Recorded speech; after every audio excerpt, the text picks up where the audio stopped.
Hey, Matt, we got 4 days until the presidential election. We're here in Iowa where all the campaigns started back in January. Yeah, Mike, and we've got the Wisconsin Badgers who are trying to make their program great again. I like that. Versus the Iowa Hawkeyes, who they say they're not going back to that dismal offense of a year ago. And whoever wins this week will be playing for the next 4 games since they become bowl eligible. Now, they may not make it to the White House, but they will make it to prime time.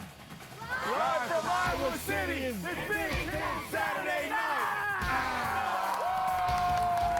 Touchdown! Wisconsin cashes in. Power football at the goal line. 1 man a beat. Touchdown, Hawkeyes. Welcome to Big Ten College Countdown, presented by Genesis Motor America.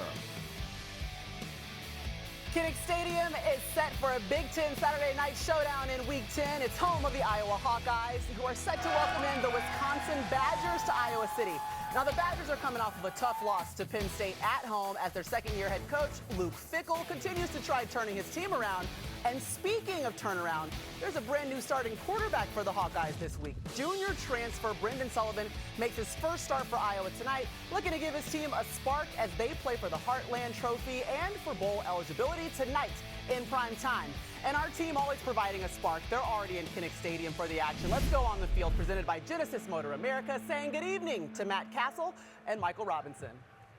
Thank you, Maria. As you just said, QB Brendan Sullivan will be making his first start tonight. He went in for an injured Cade McNamara last week and really gave this team a spark. They went on 4 straight touchdown drives. And really, when you look at his skill set, he's more of a dual threat quarterback. He can run the football, he's dangerous with his feet, and can take some of the pressure off of Caleb Johnson. Now, this week, a situation arose for this offense because both the second string and third string quarterback were injured. They had to bring up a scout team player by the name of Jackson Stratton to be the backup. So it'll be interesting to see how that'll impact Tim Lester and how he calls this game to utilize Brendan Sullivan's legs because of the lack of depth behind him. Mike?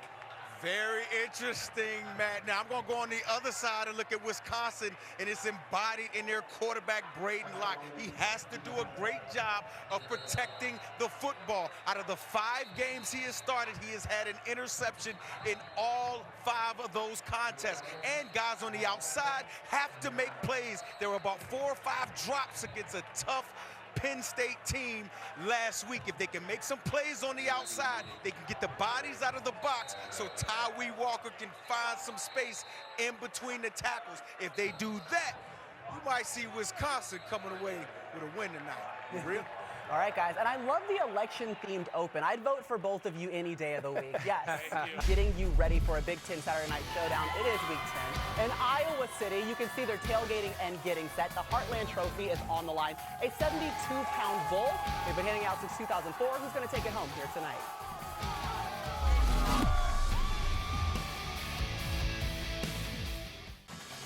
Welcome back. Kickoff at Kinnick Stadium is coming up. Let's check in with the guys who will be calling tonight's game. Noah Eagle, Todd Blackledge. Good evening, guys. What's happening, Maria? We appreciate it. Look, we're looking forward to this matchup, a blackout. They're already excited because Iowa State lost tonight. That's right. They're hoping they get some better news with Brendan Sullivan, their new starting quarterback, playing well. Yeah, you know, he came in last week. It was a slow start. His first 3 possessions, they went 3 and out. But then he brought a little juice to the offense. He ran the ball. He threw the ball. If there was one play last week that kind of typifies what this guy does, it was this play. Short completion. Now watch what he does. Uses his speed, outruns the tight end, gets a lead block on a former teammate, talks a little junk, and it fires up the team. It fires up all the players on the sideline. And I think that's part of what he brings to this offense, ability to make plays with his feet and fire up his team. That flex at the end kind of looked like you at the gym a little bit. By the way, I love that play. I like to call it the throw it to Pascuzzi and then say, excuse me, from Brendan Sullivan. Look, for Wisconsin, they felt like they had a chance to win last week against Penn State. Played well enough in some respects, but they got to run the football tonight. Yeah, they've got to run the football better. They did not play as well up front as they did during that 3-game win streak. They didn't handle twists and stunts very well. They've got to do a better job of that tonight, and they got to catch the football. Phil Longo told me they had 7 drops, 3 of them on 3rd down. They got to catch the ball better tonight. We'll see if they can do that. Blackout should be exciting, and a great matchup ahead with 2 of the least penalized teams in the country. That's the Hawkeye Marching Band. They are getting set in Kinnick Stadium to host the Wisconsin Badgers. We will be right back as kickoff is right around the corner.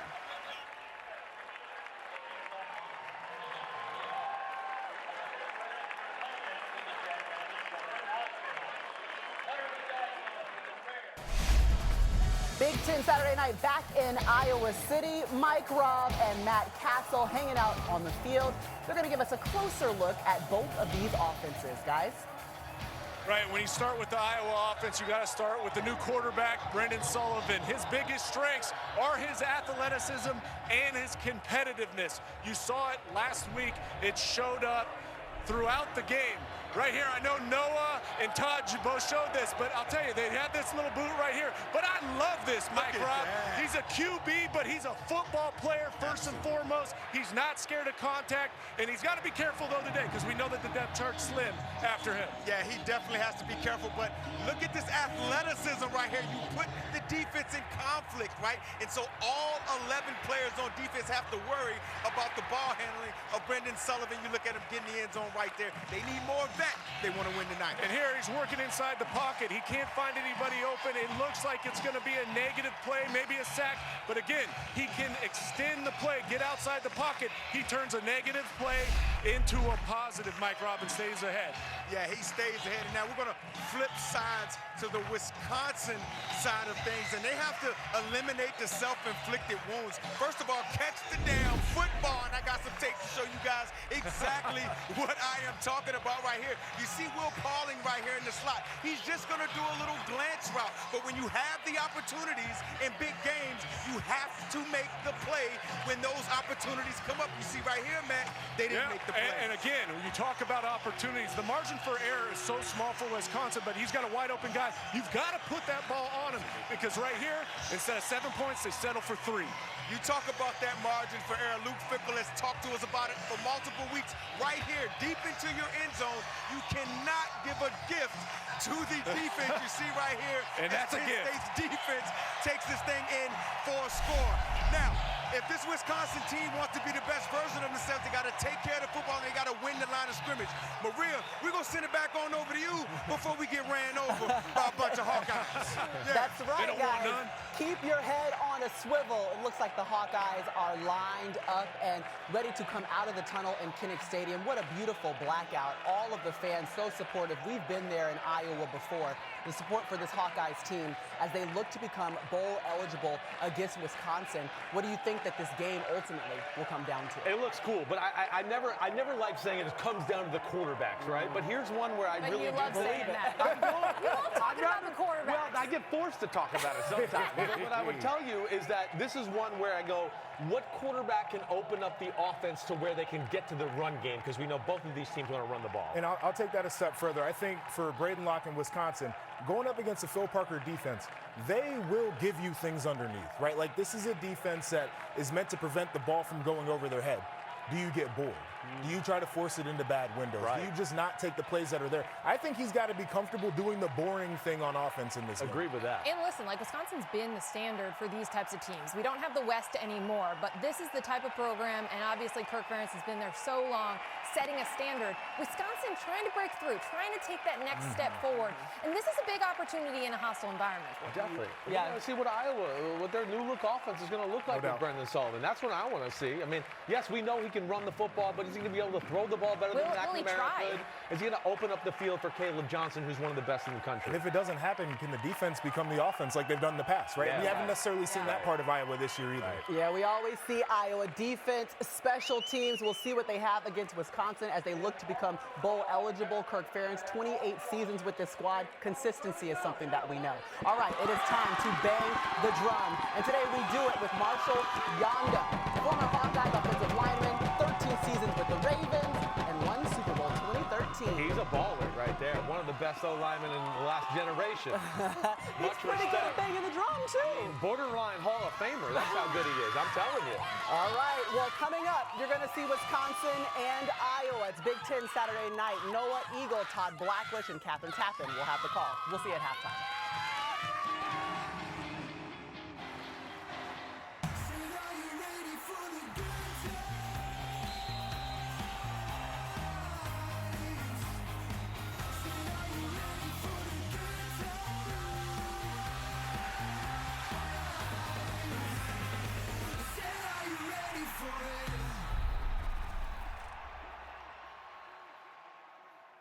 The following is a presentation of the Big Ten Conference.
Welcome to Big Ten Saturday Night, presented by Discover. Here at Kinnick Stadium in Iowa City, it feels like a Big Ten West type of battle here in November. 2 5-3 teams that are physical and want to run the football. They're going to have to do it with some potential nasty weather coming out. Possible scattered showers throughout the night, but 55 degrees, and for now, clear skies, which is great for this blackout here in Iowa City. They've got a lot going on at the quarterback position, and for more, we go to Catherine Tappan. Yeah, no, they sure do. Iowa's starting quarterback Cade McNamara is out after suffering a concussion against Northwestern. Brendan Sullivan, a Northwestern transfer who entered that game last week and led his team to a victory, will get the start. Sullivan told us he has more confidence and swagger knowing he's the starter and thrives on contact at the position. Now, this could pose an issue. Sullivan's backup, freshman Marco Linez, broke his thumb in practice this week and is out. That left another freshman, James Reeser, as number 2, but Reeser was recently moved to the wide receiver position and is also out with an injury. So now behind Sullivan is a walk-on transfer from Colorado State, sophomore Jackson Stratton, who had been playing linebacker on the scout team Monday in practice, Noah. Okay, one more time, KT. I don't think I got all of that right there.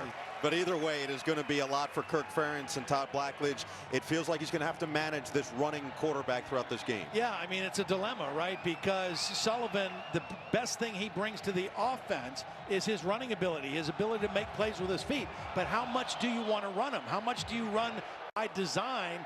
You want to keep him upright and healthy more than anything tonight.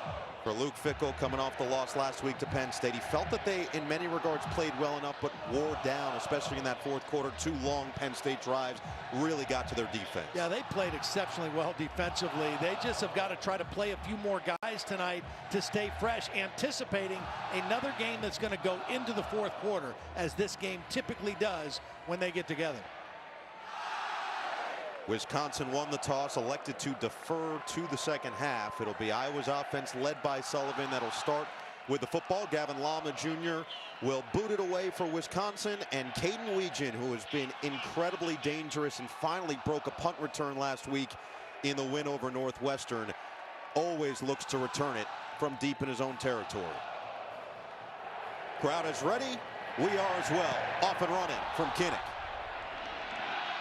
And this one, Weegan will allow to sail into the end zone for this Iowa offense. A look at the starting lineups presented and delivered by Papa John's. Led now by Brendan Sullivan, but we know, again, what they're trying to accomplish. Yeah, they want to run the football. I mean, Caleb Johnson is one of the best in the country. It's a nice offensive line. They get Bo Stevens, their starter at left guard, back this week. He missed the last 2 games. A very physical player, very emotional player. And they're happy to have him back, trying to get that run established. And Brandon Sullivan, with his ability to run, that opens up a lot of things in this run game, creases potentially for Caleb Johnson. As KT mentioned, the swagger has been the difference for Sullivan. He knew he's been starting all week. He's prepared like it. Throw it on the first down. It's going to go to Zach Ortworth. They're playing without their top 2 tight ends, and they love this kid as he picks up 9 on first down. Yeah, they feel like he's got some juice, and right away an easy throw for Brendan Sullivan. Nice call by Tim Lester, the new offensive coordinator. Get him relaxed and comfortable in the game with an easy completion. And you'll see a lot of that misdirection, bootleg action to take advantage of his skill set as a runner and a thrower. The star of this offense is still Caleb Johnson. It feels like this is the opportunity to hand it to him. Instead, they fake it to him. Sullivan stays in the pocket. Fade away. It's short of Jacob Gill, his longtime roommate and fellow transfer from Northwestern. Yeah, pretty good pressure that time on the inside by Kurt Neal. Watch number 92 get pressure, and that's why Sullivan was not able to really step in to make that throw. He had Gill with some separation, but the pressure by Neal forced the early throw. He said he liked contact. That's what he told KT. Yeah. Well, he got some early contact there on the second play of the game. He said, guys, this is a contact sport. His father was an O-lineman. Feels like he learned that from him. 3rd down and 1. This time it is to Johnson, and he picks it up with ease. Across the 40, Caleb Johnson.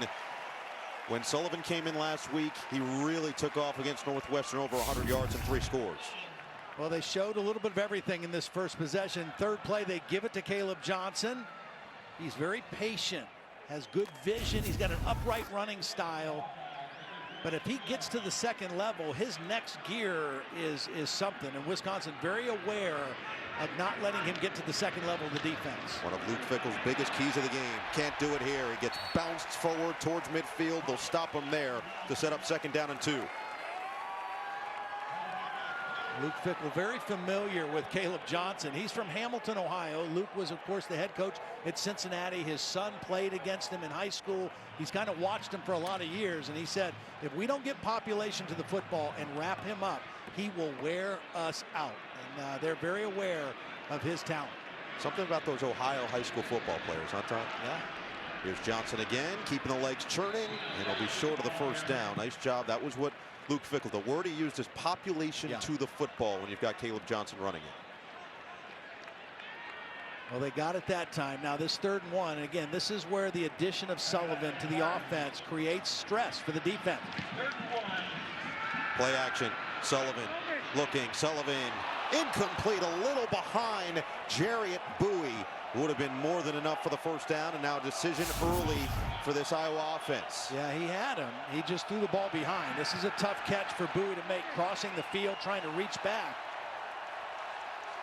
Last week against Northwestern, Kirk Ferentz chose to punt several times in this same kind of situation. The fans boo, but it works out. This is complimentary football. This is what Iowa does. And they were able to pin Northwestern back several times. He said to us, he said, I could hear the fans booing every time we wanted to punt from the 50. But guess what? It was inside the 10 every time, a couple at the 5, a couple at the 6. And Reese Dakin has taken a huge step this year. This time, it's going to go right towards that corner, and it is a touchback. He just barely missed his spot by inches. And Iowa, with a chance to play the early field position game, can't get it done. So solid enough for Wisconsin offense to have a little bit more breathing room for Braden Locke and company. A look at the starting lineups delivered by Papa Johnson. Offense that really struggled in the 2nd half last week. Yeah, they struggled because they couldn't run the football. It put too much pressure on their quarterback, Braden Locke, and throwing the football. And they want to get back to running it first, but they've got to catch the ball better. And Will Pauling, their main guy as a receiver, Tawi Walker is who they want to get established again early in the game. Play action on 1st down. Locke, happy feet, delivers, caught. It's Tucker Ashcraft, the tight end, across the 25. Now, Braden Locke really last week played pretty well. He made good decisions. He didn't take a sack, but he threw a costly interception. It was a pick 6 in the 3rd quarter with Wisconsin leading that changed the momentum of the game. And it was just an egregious error on his part, and he knew it. And a penalty here. 2 of the least penalized teams in the country coming in. And we'll hear Prior from to the ball Jeff being Servinski. snapped, false start. Offense number 38. 5-yard penalty. It's 2nd down. So Ashcraft, who had the 6-yard gain, now loses 5 on the penalty. Yeah, right there, Nowakowski, the tight end in there, or Tucker Ashcraft, who caught that first play. A little early getting out of his stance. Both of these teams, it is so important to stay on schedule, stay ahead of the chains. Last week, they were not very good on 1st down against a very good Penn State defense, and it really hurt them. It really took them out of their game. Especially in that 2nd half. 10 carries, make it 9 carries for 10 total rushing yards in the 2nd half against Penn State. That's a dart over the middle of Pauling for a 1st down. Now that's a good sign for Wisconsin because Pauling is their go-to guy. He's the slot receiver, but he had a couple costly drops a week ago. A couple of them on 3rd down, and it's good to have him get an early catch from his confidence standpoint in this ball game. Move the sticks back to the air. Locke looks, and incomplete. Dangerous throw. He threw it out of the outstretched arms of Pauling, and there's Deshaun Liu, played a lot better at the corner spot a week ago. Yeah, he had him. It's kind of zone defense. He's going to sit down right in the middle of the zone. It's just a bad throw. I mean, Braden Locke, that ball got away from him, and very lucky that he didn't throw his 7th interception of the season. Every game that Braden Locke has started this year, he's thrown at least 1 interception. Kind of lucky he didn't have one right there. The 7 touchdowns, but as mentioned, the 6 picks. They've also lost 7 fumbles on the year. And now the first touch for Tawi Walker is a good one, positive for 7 yards. This offensive line has played very well, and it's a line that's been together. All 5 starters have started every game. One of only 6 teams in all of college football that have been able to say that. And they had played very well in that 3-game winning streak, and then last week they just had their hands full with Penn State. Really struggled with the twist and the stunts up front by Penn State. Big third down play here now for Braden Long. They were so efficient running the ball in the 3-game winning streak, but under 100 yards last week. Let's see what they do on 3rd down and 3. And movement. Graves took advantage. Well, this is what Iowa does. Iowa goes into their set and they shift late. It's not illegal. They do this a lot. And this time it forced some movement by the offensive line. It's going to back them up 5 yards, I think. Luke Fickell pleading his case, but watch these guys. They'll shift late. And the linebacker, number 34, Jay Higgins, makes the call. Offense number 60. 5-yard penalty. Still second. 3rd down. And when you play Iowa, you have to be ready for that because they like to wait till late in the count and then shift. And that sudden movement of the shift draws a lot of penalties like that. This is what we've been talking about in terms of the penalties. They're top 6 in both of these categories in the country, and already 2 on this opening drive for Wisconsin. Uncharacteristic. 3rd down and 8. Iowa showing man coverage outside with 2 deep safeties. Going to have to beat some press coverage for the wide receivers here for Wisconsin. Block will change the play. 5 on the clock and more movement. Okay, now what's happening right now is the center, Jake Renfro, is upset and telling the official, number 34 is calling out our signals. He's barking out our signals, trying to make us jump. They're going to have a little conference here, and this could be 5 more. Simulating the clap. You just can't do things that give you an unfair advantage at the line of scrimmage. He's trying to make the move, and you see the penalty right away. Here's the call. Delay game.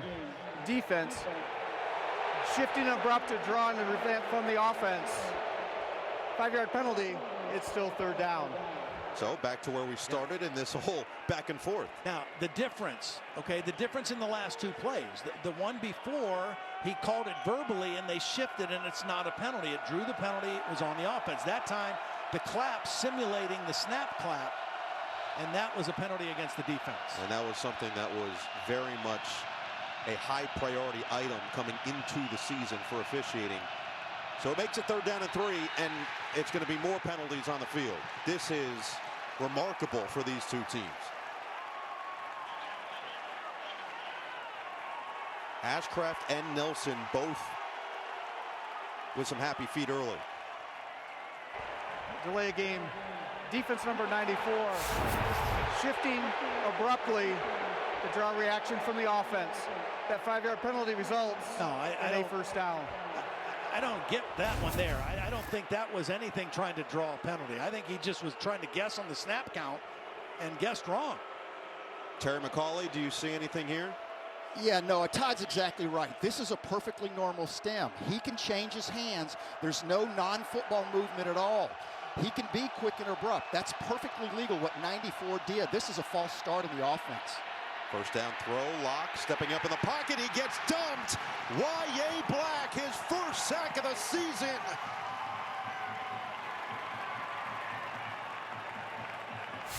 Y.A. Black is working right on the center. Here he is. He had the penalty called on him. He's really not rushing too hard. He's just kind of working, eyes on the quarterback. And as soon as he sees Braden Locke step up in the pocket, he releases from the block, and he makes the play for the tackle and the sack. This guy is such a leader for this defense up front. He shows up, works incredibly hard every day. He has been louder and louder as his career has gone on. A vocal leader now for this unit, and he just set up a great defensive stand. Higgins this time on the arm tackle will make it 3rd down and very long, and more penalty flags. 2 flags came in after the play in what was going to be 3rd and about 12.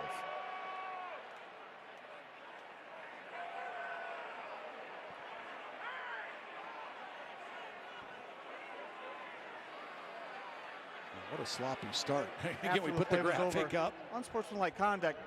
Defense number 29. That's his 1st of the ball game. That 15-yard penalty includes an automatic 1st down. A big one against Sebastian Castro.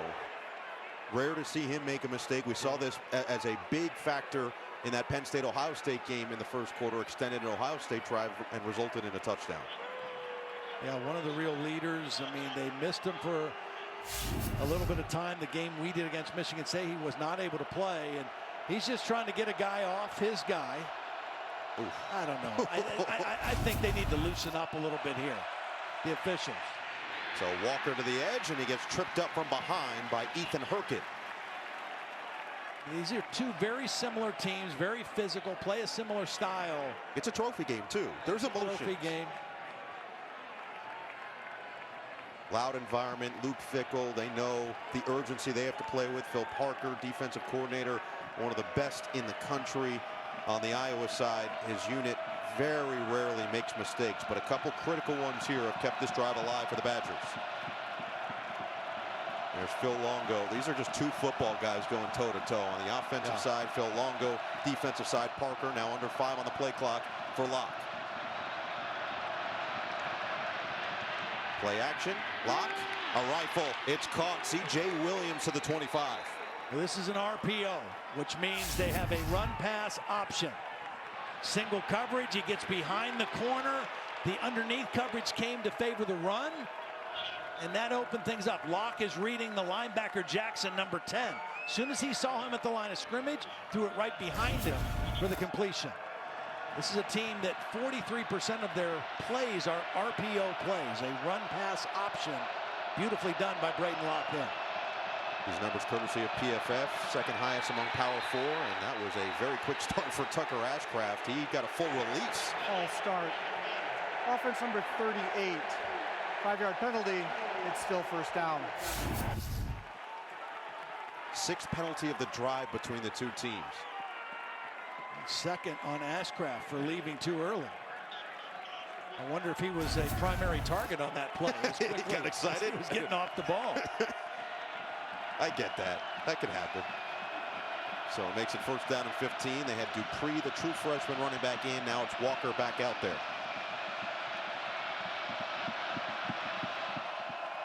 Locked from the 30, pumps, fires, looking, end zone.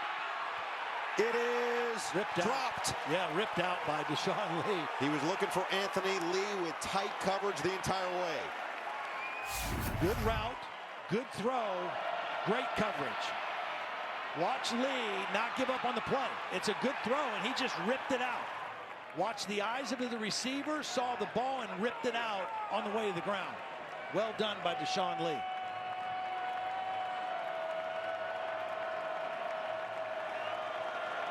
Fan reaction always great at Kinnick, and now here you are behind schedule on 2nd and 15. Play clock under 5. Now I got to get it off. No, Braden Locke is just taking too much time. Unless they call timeout prior before. to the play clock expiring. Timeout Wisconsin. So Luke Their Fickell's first of the half. He's going to burn his first. 7:07, just past the midway point of this first quarter. Already a lot for a scoreless tie. Man, Jordan appreciated Big 12. A lot going on today. Yeah. Former K-State quarterback Will Howard with a big win in Happy Valley today for the Buckeyes. Meanwhile, another transfer from that conference, Tawee Walker in the backfield. Let's see if he gets it on 2nd down and 15. Not this time. It's Locke with a quick throw to the outside, and Vinny Anthony is going to work his way towards the 20. Well, the 6th passing attempt now for Braden Locke here on this opening possession. In some ways, kind of throwing to open the run game. Braden Locke making good decisions of where he's going with the football. Locke has already found 4 different receivers. Williams, Pauling, Anthony, and Ashcraft all with a catch on this drive. Sets up 3rd and 6. Right on the outskirts of the red zone.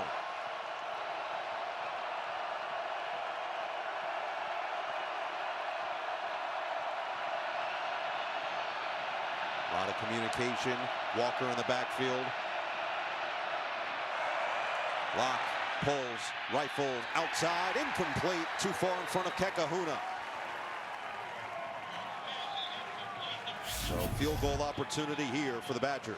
Well, again, same kind of thing, little run pass option. See the line blocking left, and he thinks the numbers favor the throw, so he pulls it. He's got 2 receivers running routes out there, just a little wide on the throw. Might have still been short of the first down, but that's the decision the quarterback has to make on those kind of plays. It'll be Nathaniel Vakos, who was 2 for 2 last week against Penn State, including a 50-yarder. This one from 38 out is nothing but pure. 3-0. Wisconsin gets points with a couple penalties to extend the drive, and the early advantage for the Badgers on the road. As everybody in this building was excited to see what their new starting quarterback, at least for this week, Brendan Sullivan, could bring to the table. In that first drive, he got them to midfield. They had the 4th and 1, elected to punt, couldn't quite pin them deep, and now here they have to play from behind, down 3-0. Well, it was better than last week, right? His first 3 possessions a week ago were 3 and outs. Good point. They got rolling in the end of the first half, and then throughout the third quarter, led him to 37 points in his extended play for the first time this year. Lom sends it away, a second touchback of the day for the Wisconsin kicker. Well, this is the type of play that really exemplifies the capabilities of Sullivan at quarterback. Yeah, I mean, he kind of plays like a linebacker. His dad was an offensive lineman. He likes contact. He got ahead of the play, got a block. You know, he played at Northwestern. Those were all his buddies. Got a block, talked a little smack, flexed a little bit, and it just kind of, you know, has a positive effect on the team. And then you see just kind of the next 4 possessions after that slow start, they took off offensively and really kind of blew out Northwestern in the third quarter. And especially Caleb Johnson, who had a couple of long touchdown runs. 3 on the day. He's got 16 on the season, already over 1,100 yards. They'll give it to him on first down with a stutter step, and Johnson will surge forward for a 3.5-yard pickup against this Wisconsin defense, a defense that had played so well during a 3-game winning streak, and really through 3 quarters last week was excellent as well. Yeah, and what's really improved over the last few weeks has been the play of their interior defensive front. Kurt Neal, number 92, we already saw him make a nice play in the first possession. They don't have great depth up there, so they've got to keep rotating guys. Good to see Elijah Hills, number 94, in there right now. There was a question whether he could play.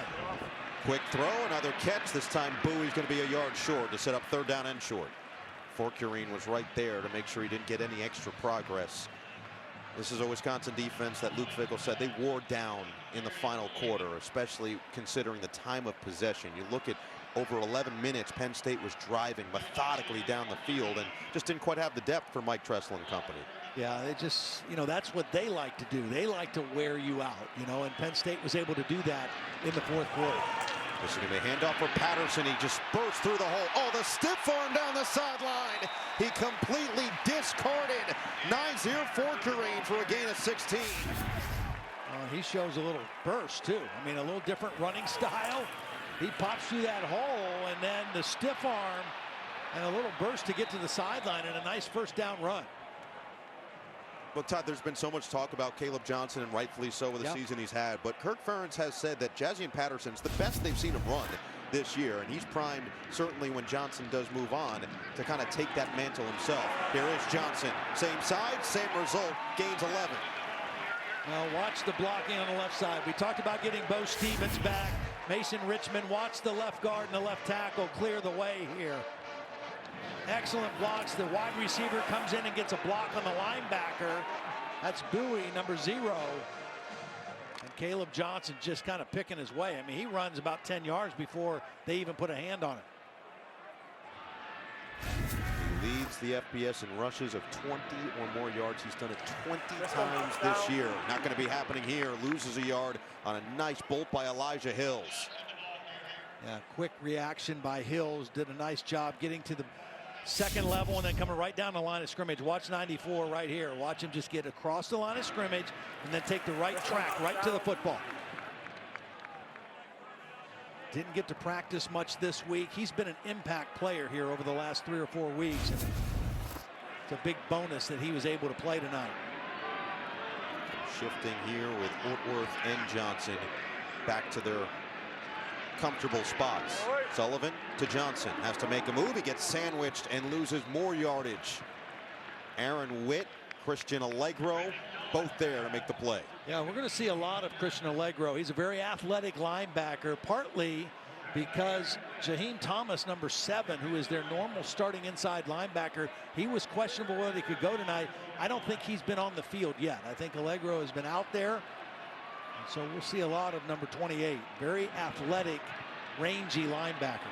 You might be able to tell from the hair, but he was an excellent lacrosse player in high school. And some more flags on the field. Allegro's best quality, his speed, which is always helpful against a dual threat quarterback. Offense number 78. 5-yard penalty, it's still 3rd down. Richmond making his 39th consecutive start. Yep, there he is, number 78. A little flinch on the outside. That was Sebastian Cheeks, number 15, but the penalty goes against the offense, and that's kind of been a problem for both teams so far in this first quarter. Surprisingly, and so now you wonder what the playbook looks like on 3rd down and 17, but already in Wisconsin territory from the 45. Johnson out wide. Just want to get part of the yardage back here. Sullivan looking to run up the middle, makes a man miss, and then gets into the crowd. Pile drove forward back near the original line of scrimmage by Sebastian Cheeks. When we talked to him yesterday, we said, you know, what's going to be your mentality about running? He said, well, it's going to be based on down and distance. If it's 3rd down or 4th down, I'm going to do whatever I have to do to kind of make the play. If it's 1st or 2nd down, I'm going to get what I can get and get down. That time was a 3rd down play.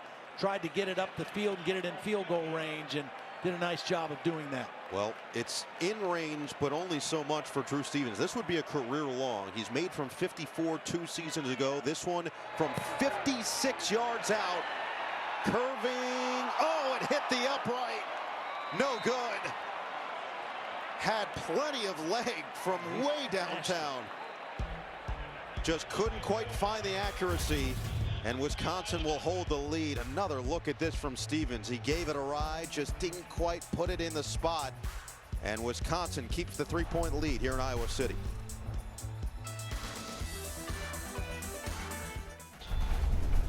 Big Ten Saturday Night is brought to you by Genesis Motor America. Learn more at genesis.com. And by the U.S. Army. November 1999, Iowa and number 9 Wisconsin. That is Ron Dane's 31-yard run in the second quarter that gave him the all-time FBS rushing record. Finished his career with 6,397 career rushing yards. Bowl stats weren't actually even counted until 02, and if they were, he would have had over 7,000 career yards. 1:52 to play in this opening quarter. Wisconsin back out there from the 38. And a quick throw, quick catch. Pauling gets to the 45. This is an Iowa defense that obviously is known for its consistency, its stinginess. They've had a couple breakdowns this year, but we still know what Phil Parker is capable of and what he can bring with this group. They have excellent players at all 3 levels as Tawi Walker just navigates his way to midfield. The thing they've done, they've been good against the run as they normally are. They've given up more yards passing and more big plays passing than they're accustomed to, but they have taken the ball away. 15 takeaways. That's the same amount they had the whole season a year ago. Phil Parker's got another good group. It's an old group. It's a veteran group. Led by Higgins there on the inside, their leading tackler. It's a misdirection on a couple of fakes. Now Locke loads it up and throws the pick. Deshaun Lee steps in front. Lee looking to return it, and he gets crunched by midfield. Nowakowski catches up, but the mistake from Locke, his 7th pick of the year. It's zone defense, which means defenders have eyes on the quarterback and not just the receiver. You're going to see Deshaun Lee come into the picture here, number 8. And he's going to leave his coverage and read the quarterback and come underneath the throw. A week ago, we saw Braden Locke throw a costly interception because he did not see the safety lurking in the middle. This time, he did not see the corner falling off the outside, and he throws another interception. And the 16th takeaway now for this Iowa Hawkeye defense. It's like you know what you're talking about. Great field position for this Hawkeye offense, and the handoff goes to Moulton. Now with 40 seconds remaining, it leads us almost to that Hawkeye wave, one of the great traditions in all of college football, with now some juice in this building to go along with it. You know, again, Braden Locke going along making really good decisions, getting rid of the football, throwing to the right guy. That was a costly mistake.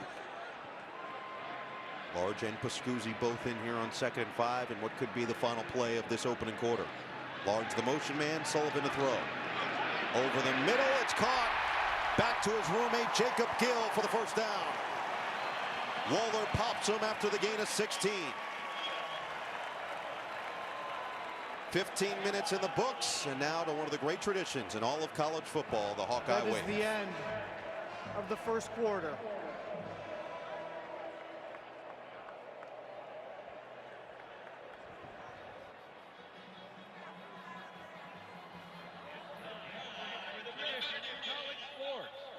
Tonight's song was selected by our kid captain, Hunter. Let's send our support and encouragement to the kids and their families across the street.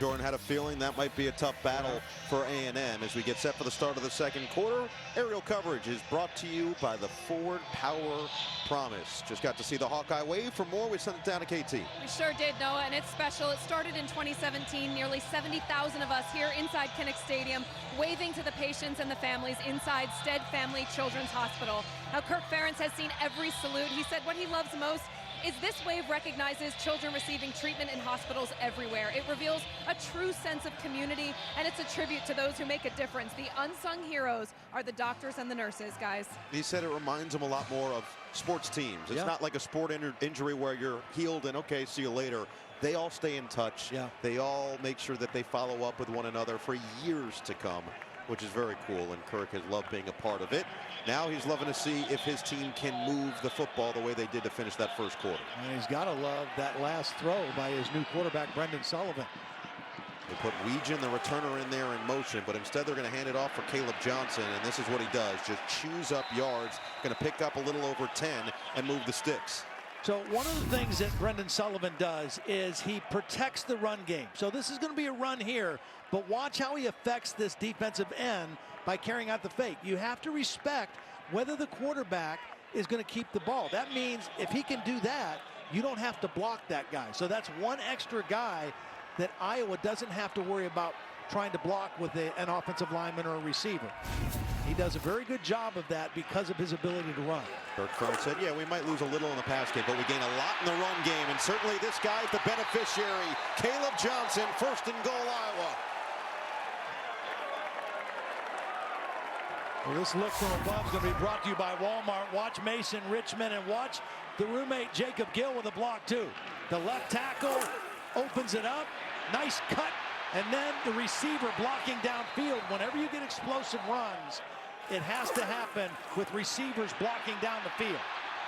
Gill had the big catch on this drive, and that was a huge block. Already 4 explosive runs tonight for this Iowa offense. It's 1st and goal. Sullivan has been excellent in the red zone. He has literally been perfect getting it into the end zone this year. And this will be 2nd and goal coming up. Yeah, and it just gives you that option, right? Now, Iowa's going to bring in an extra offensive lineman right now. Number 58, Pieper, a backup center, gives them a 6 offensive lineman. But you have to be aware of the quarterback run here. He's only run it 1 time so far in the game. That was on that quarterback draw on 3rd and long. Picked up 7 there. They need 2 to take the lead. Johnson up the middle, keeps it churning. He's going to be just short. A nice tackle in there by Jake Chaney, number 1, who was able to finish it off. Preston Zachman, the safety. A week ago, they had a nice start to a goal line stand. Stop on 1st, stop on 2nd, and on 3rd down, they had a confusion on pass coverage, and they gave up an easy touchdown to Penn State. Big 3rd down play here now. Now it's Jazzy and Patterson. Instead, they're going to push Sullivan in. Touchdown, Iowa. They take the lead.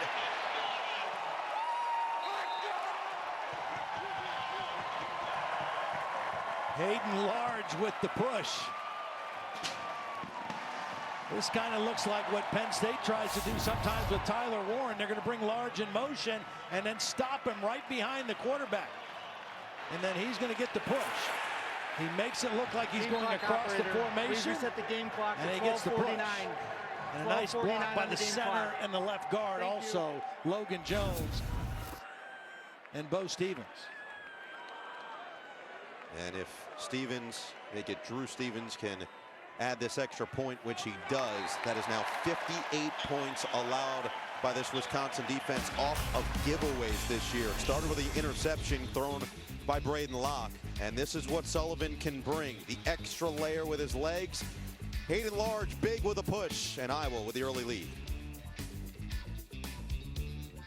Massive game in the ACC. That ACC race is really coming down to the wire as well the last couple of weeks. We know that's the case in the Big Ten, and these are two teams that are playing for a lot. They're consistently 500-plus teams every year. They're consistent bowl teams, and both have talked about the willingness and the want to finish on a high level. Time now for Big Shots, brought to you by Nissan. Deshaun Lee, a couple big-time plays in that first quarter. First of all, he breaks up a touchdown by ripping the ball out.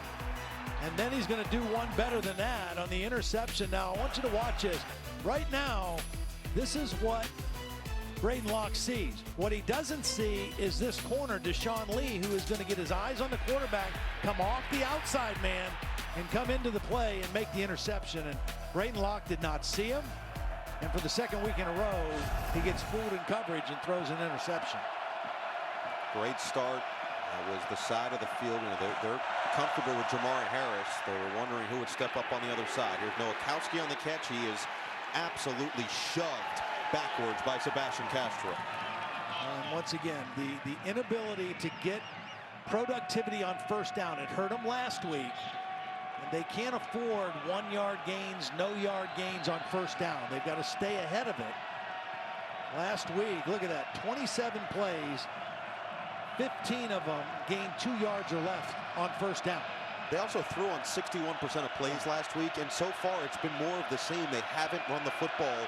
Only 5 rushing attempts so far compared to 10 passes.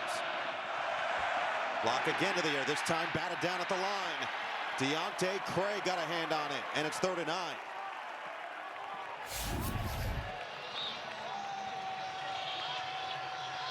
This is pass all the way. That's pass protection.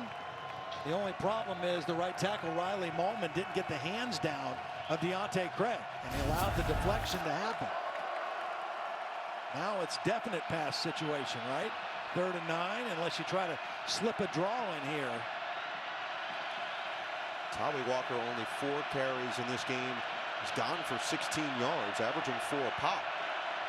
Play clock under 5 on a 3rd and 9. Locke unloads, incomplete. 3 and out. I just think this puts too much pressure on this quarterback. Little pressure that time. The pocket collapses. Good rush by Llewellyn. There was also a blitz by Higgins. And pretty sticky coverage downfield. Nowhere really to go with the football, but this is not a team that Iowa is fearful of beating them by throwing the football, drop back passing. The run game is a little bit more of a concern, but Wisconsin not showing it right now. They're going to kick it to a guy who returned a punt for 85 yards and a touchdown last week. He's got room to work with here. Caden Weegan from the 30. Looking to set up his blocking. Weegan slips 1. Looking to slip a 2nd. And there's the flag on the face mask. It should give them a couple extra here potentially. Or do you see something else? Well, I just thought the flag came before the face mask, so we'll see. There might have been both, but I thought the flag came out before that, which would indicate it would go against the receiving team. Let's hear it from Jeff Cervinski. During the return, illegal block in the back, return team. 10-yard penalty from the end of the run. 1st down and 10. Timeout on the field. You're all over it, TB. Take us through here. Well, Weegan is fearless, and he's going to try to score every time. And right there is you're going to see the block in the back on number 17. Trying to help his teammate out. Ended up setting him back. Here's a look at the United cam here from Kinnick. Yeah, the fans are into it. I will say, we got to drive up today. Yeah. It is a great scene on a game day here in Iowa City. Great tailgate scene here. Oh, look, it's Deadpool. First set of downs from the 20. Couple of fakes and a handoff goes to Caleb Johnson, who will push the pile forward to the 25. Fortune was the first one to stop his progress as we check in with Jordan Cornette, another game break. Kentucky on the road at number 7 Tennessee, and the Cats unfazed early on. Josh Caddis, little pitch and catch, 27 yards for the touchdown, and it's UK leading 7-0 midway through the first, Noah. All right, Jordan, so action all around. A couple of close games, including this one. Iowa looking to keep the momentum after the touchdown drive on the last time out. Well, doing a pretty good job on first down, averaging over 7 yards a play on first down. That one not quite that, but very manageable. Sullivan will keep it himself, and now we'll tuck it and set up 3rd and short. And then the extra there. Crowd wanted the flag, and they will get it. Christian Allegro and Aaron Witt both in the area. Yeah, I think it's going to be on Aaron Witt, and he's in there against the heavier personnel. He's an outside linebacker, very good run defender, and just unnecessary at the end of the play. He's out of bounds. Personal foul. Laid it out of bounds. Defense number 59. 15-yard penalty is added to the end of the run. Includes an automatic first down. Yeah, that's an easy call to make. Very costly penalty because they had the play fairly well defended, but now you give them 15 and a first down, and good field position for the Hawkeyes. Already the 4th penalty on the Badgers, 5 for the Hawkeyes, so both above their season averages in that category. The yardage starting to pile up as well, not even midway through this second. Moulton is the back on first down. He's got it. Moulton up the middle. Moulton into the secondary. Foot race down the sideline inside the 30. Caught up by Zachman. Moulton with a massive gain. What a nice cut. Watch this cut. He's going to start this way and cut it inside. Good blocks by the left side, but watch the cut by Moulton. There and then right inside. And he's a much smaller looking back than Caleb Johnson. He kind of got lost in there and then popped out the backside for a nice run.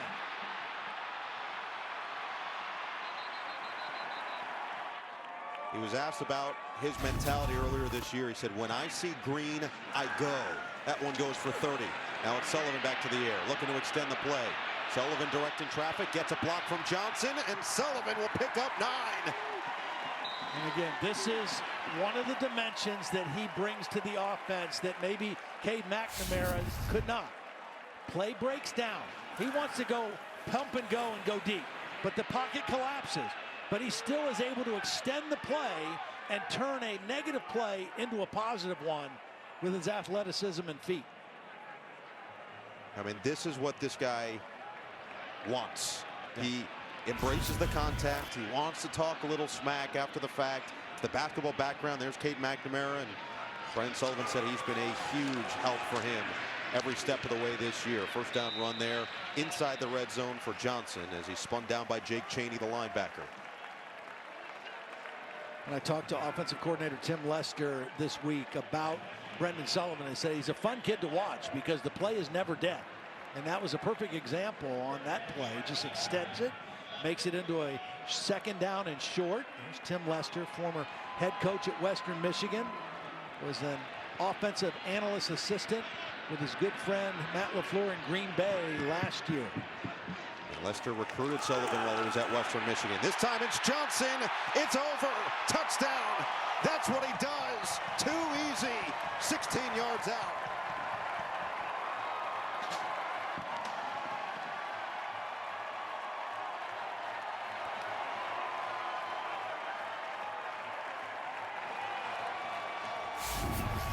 Well, watch. Now, this is a counter play. They're pulling guys. So these linebackers are thinking the run is happening here, but watch the cut by Caleb Johnson. He sees a crease to the backside and pops through there. The play was designed to go strong side. He saw a crease on the weak side and took it to the end zone. Extra point from Stevens is true. 87 yards already for Caleb Johnson. Wisconsin has 62 as a team. His 17th touchdown run of the season, most in the Big Ten. 26th of his career, and he extends the home team's advantage, 14-3.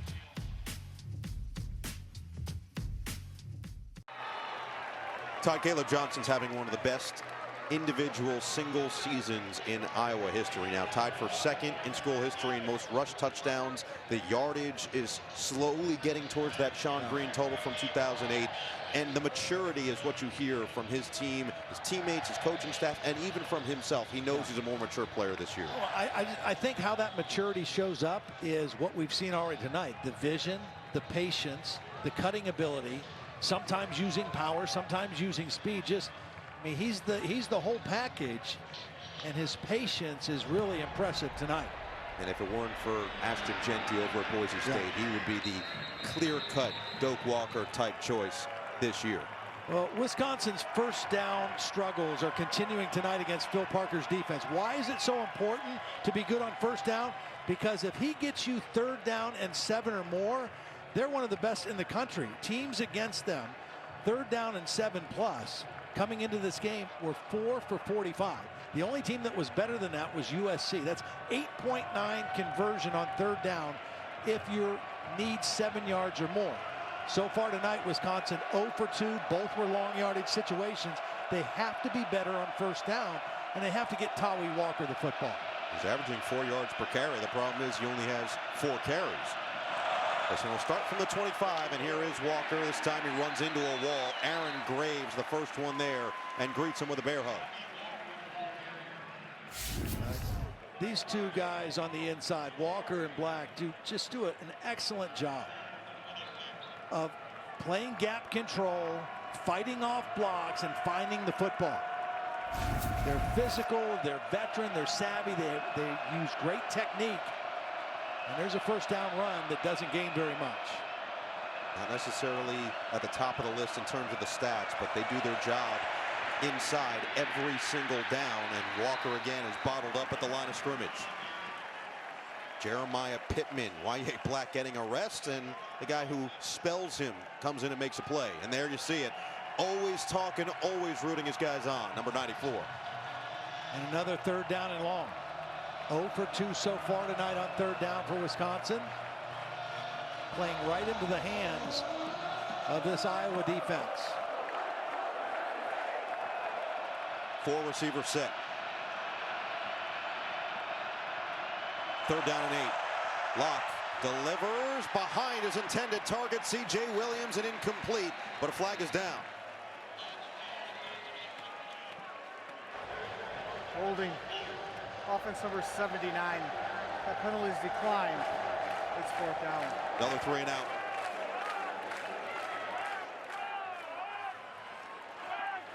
Well, the holding would have negated a completion if there would have been one anyway. Looks like the tackle on Herkett, number 49, on the inside move, but the pass was too far behind the receiver anyway. So Atticus Bertram's on for his second punt. Caden Weegan, the Big Ten Specialist of the Week last week, with his second opportunity at 1. And Weegan will let this one bounce. It'll roll just inside the 30, down at the 29. Iowa's offense has found a rhythm with back-to-back touchdown drives. Looking to take advantage here midway through the second. 14-3 Hawkeyes. This look from above at running back Caleb Johnson, brought to you by Walmart. Watch his vision. Again, the patience, seeing the holes, seeing where everything is opening up, not being in a rush, not being in a hurry, knowing he's got an excellent offensive line, and just allowing people to get into their blocks, whether it's linemen or wide receivers. Already off to an outstanding night. 13 carries, 87 yards. Only 2 teams that held him under 100 this year were Ohio State and Michigan State. That one will go for a couple. Let's go down to KT. And Johnson told me he's constantly asking his running back coach, former NFLer Liddell Betts, about the NFL, the expectations there, how he can meet them now. He looks up to Derrick Henry, Alvin Kamara, David Montgomery, and Najee Harris because they're all finishing their runs, running people over, making them fear you, and being physical, doing all the little things at 110%, guys. You know, I would say the only thing that Caleb Johnson's going to have to really work on at that next level is pass protection, because he doesn't do it very much here. This is not a real drop back pass offense, and that's something running backs in the NFL have to be pretty proficient at. First throw of the second quarter for this Iowa offense. If Sullivan does release it, he won't. He'll just take it back to the line of scrimmage and set up 3rd and 7. He's doing a smart job. He said this on 1st and 2nd down. He's going to get the yardage he can get and either slide or get out of bounds and avoid the hits. If it's 3rd or 4th down, he's going to do whatever he has to do to make the play. This is a good heads-up decision. Get some positive yards. Give yourself a chance on 3rd down and not take the hit. Kirk Ferentz likened the relationship between Sullivan and Cade McNamara to what Justin Fields and Russell Wilson have exhibited with the Steelers this year. Cheering each other on, competitive, but remembering their teammates. 3rd down and 7 with 5 on the clock. Sullivan, quick throw, quick catch, and Ortworth is going to be short. Yeah, nice tackle in there by Forkerine. If it wasn't for the sure tackle right after the catch, this would have been an easy conversion. Forkerine played very well last week against Penn State. Nice tackle on the big tight end and forces a punt. So Reese Dakin, who had one just sneak into the end zone on his first attempt, will be out there here.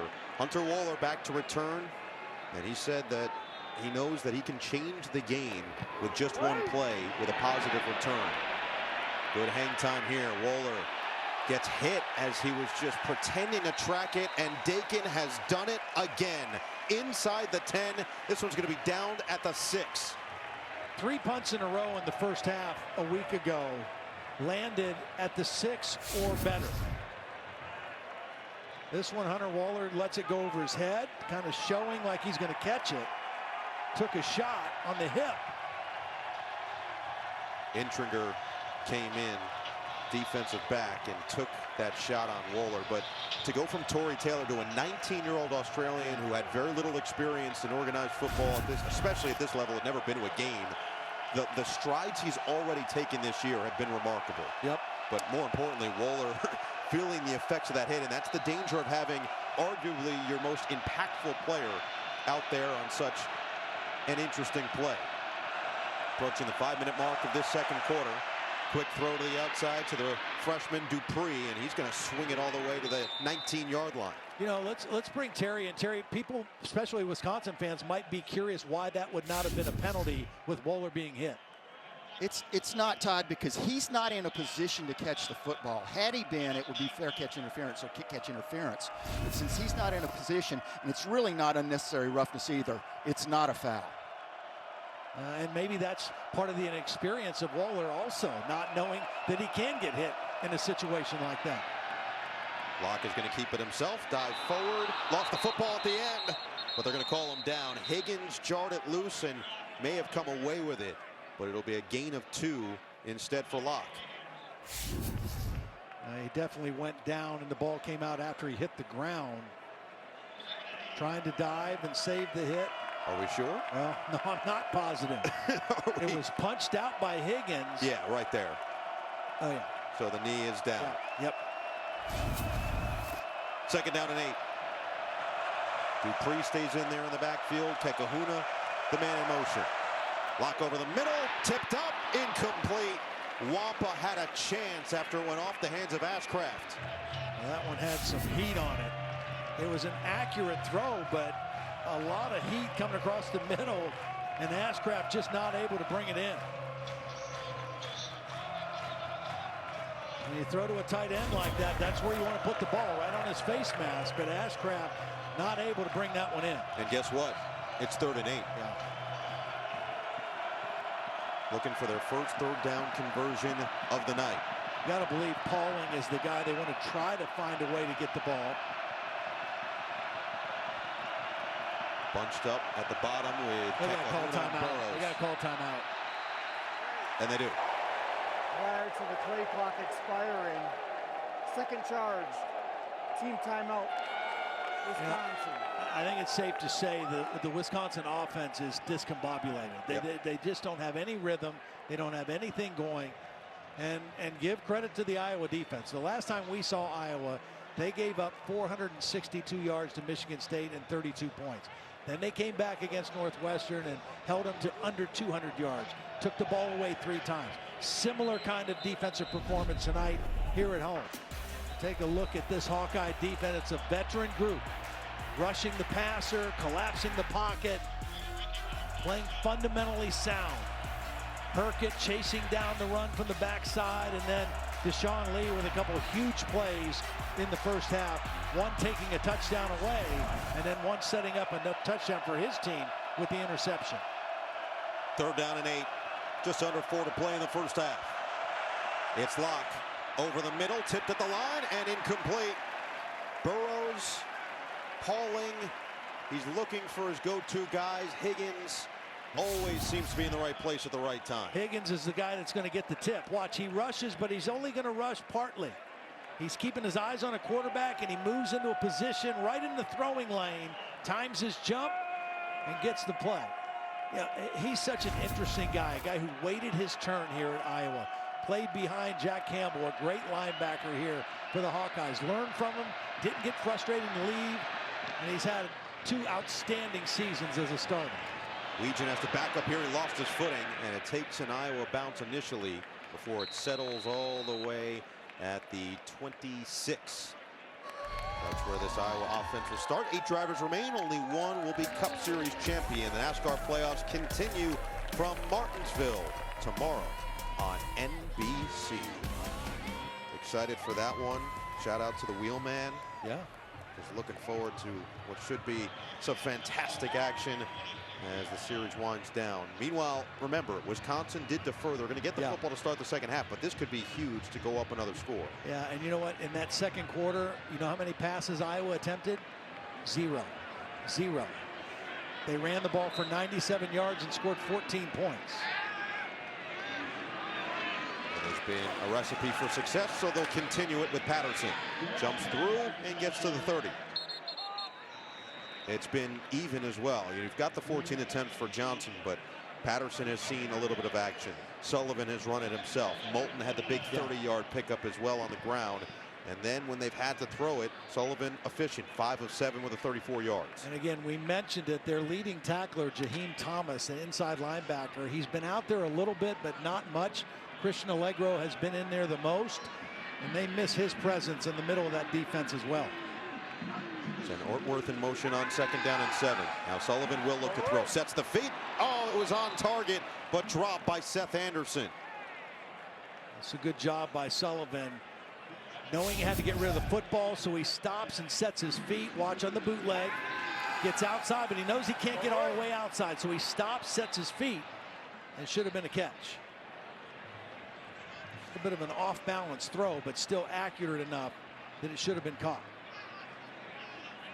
That's been the question mark with Anderson, who was dealing with an injury earlier this year, where his hand's going to be sure. They know his speed can change the offense. He can take the top off of a defense.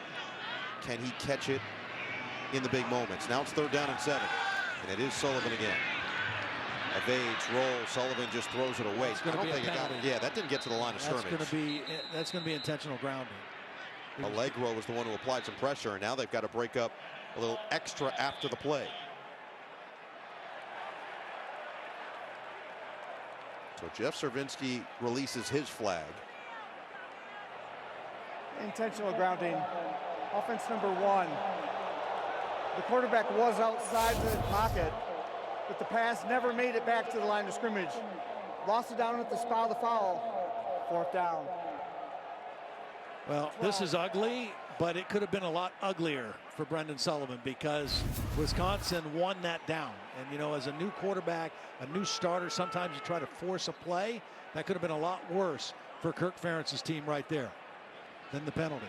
Now you can shift the conversation entirely. 2:52. You've got just one timeout for Wisconsin, but the 2-minute timeout. Hunter Wohler back after taking the hit on the last punt to return this one. But you get the ball to start the second half. Any sort of points here makes it a 1-possession game. We got to hope that Hunter Wohler can return this one and at least get you a little momentum on the Hawkeye side of the field. That would be a good start for him. Let's see what Dakin can do here. Booming punt. And Wohler calls for the fair catch just in front of the 30. 54-yard boot from the freshman. With Discover, every fan earns cash back on their game day purchases. Discover, the official card of the Big Ten. Playoff time last night. Liberty High School defeated Hawkeyes 31-14 the first round of the Iowa Class 5A playoffs. It's the best time of year. It's November, you know, it feels like football weather now. You had the blackout. It looks like some black uniforms on Friday night. You've got black uniforms here on Saturday night. And now we'll see if Wisconsin can find any bit of momentum going into the break. Averaging under 2 yards a play on first down so far. Delayed handoff for Walker. Makes a cut. Walker surveys and navigates for a gain of 2.5. Jay Higgins delivers a nice hit. Well, you look at their possessions. The first one, their best. The field goal to take the early lead, then interception, punt, punt, punt. And again, their inability on first down. That's their best first down play of the ball game right there. Don't have to take the snap here. We'll see if they will. Remember, only the one timeout left. Had to burn the other two with the play clock winding down. They will run it. Locke keeps, good fakes, Locke, the first down run. Yeah, good decision. He doesn't do this very much, but that was a smart decision. Iowa selling out for the run by Walker, and Braden Locke with a nice decision. We've reached the 2-minute timeout. Wisconsin a chance to bring this to a one-possession game on the road on Big Ten Saturday night.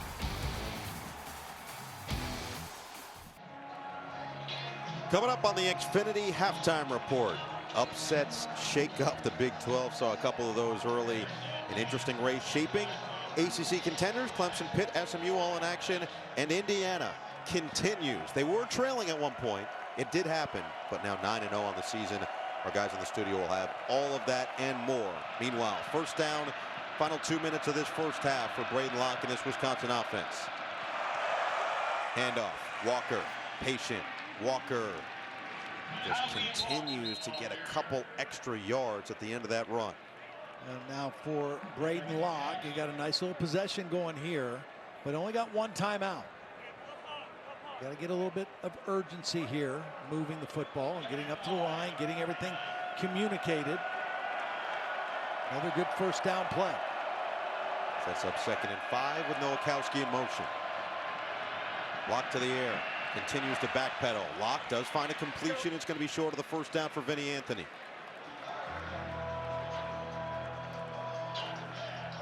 Third down and 1.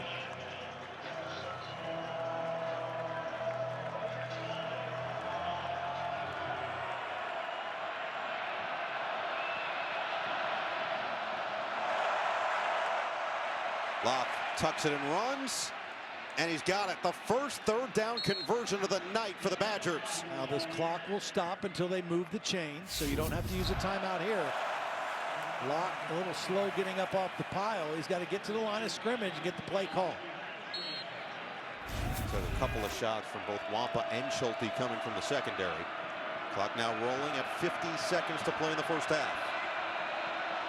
A little bit more effective on the ground so far on this drive. Back to the air for Locke. Lofts it, sideline short. He's looking for Pauling on the out route. Iowa came with a little pressure that time. You know, last week I thought that Braden Locke did the same thing he did right there. He feels pressure. He doesn't want to take a sack. He's done a good job of not taking sacks, but sometimes he throws it too soon and doesn't allow routes to develop. That time I think he got rid of the ball earlier than he needed to. 2nd down and 10.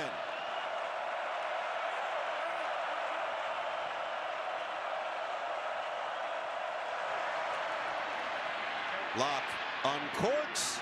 Low throw incomplete. Anthony again on the target. Schulte tight coverage. And it's 3rd and 10. And now a flag down.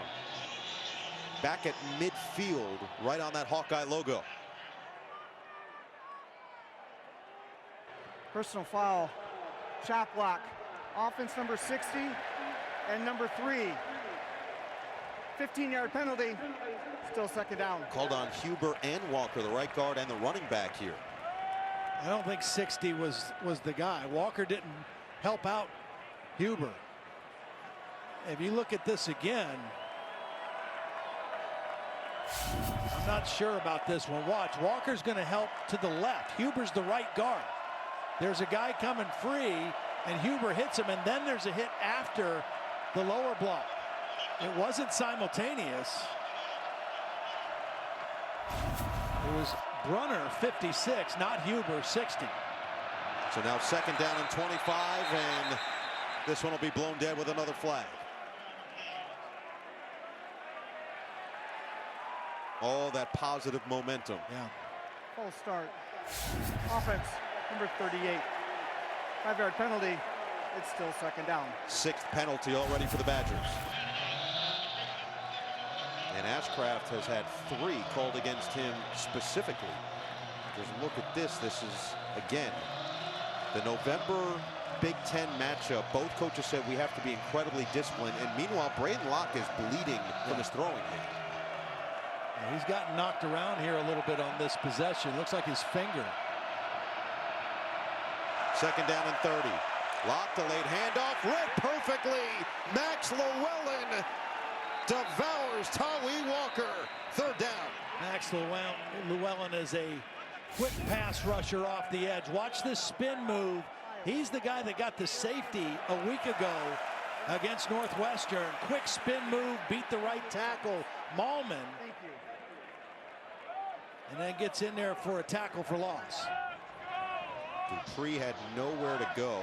Iowa will take its first time out with 28 seconds here on the clock.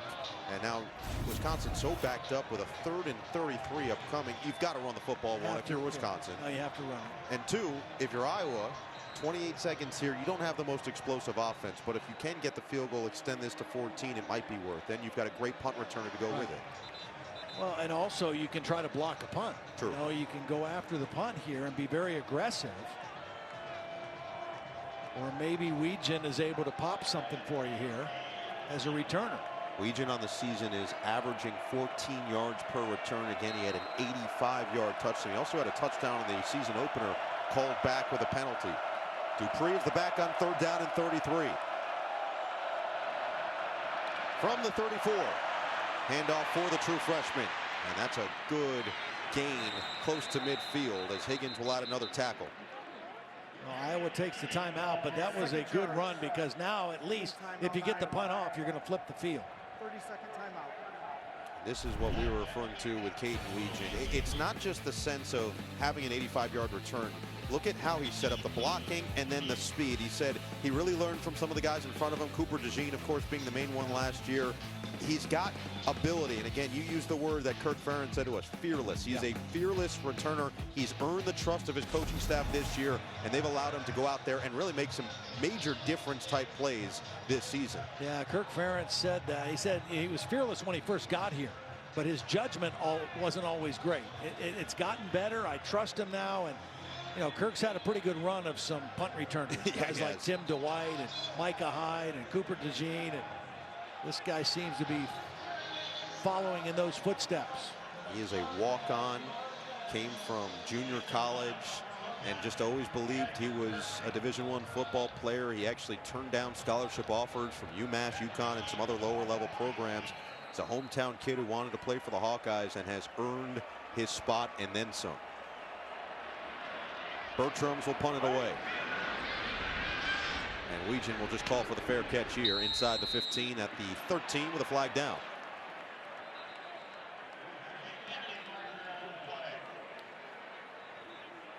So with 16 seconds left in this second quarter. And 12th penalty of the game.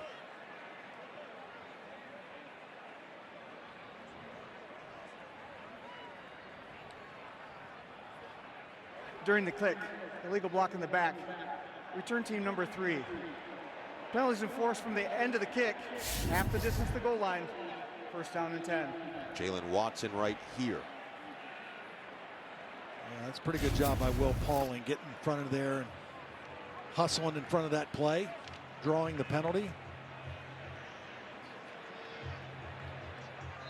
So with Sullivan and company, Caleb Johnson out there, 16 seconds left, each team with the one timeout. You got to imagine this is going to be either a quick run or a quick kneel down by Sullivan in his first start of the year.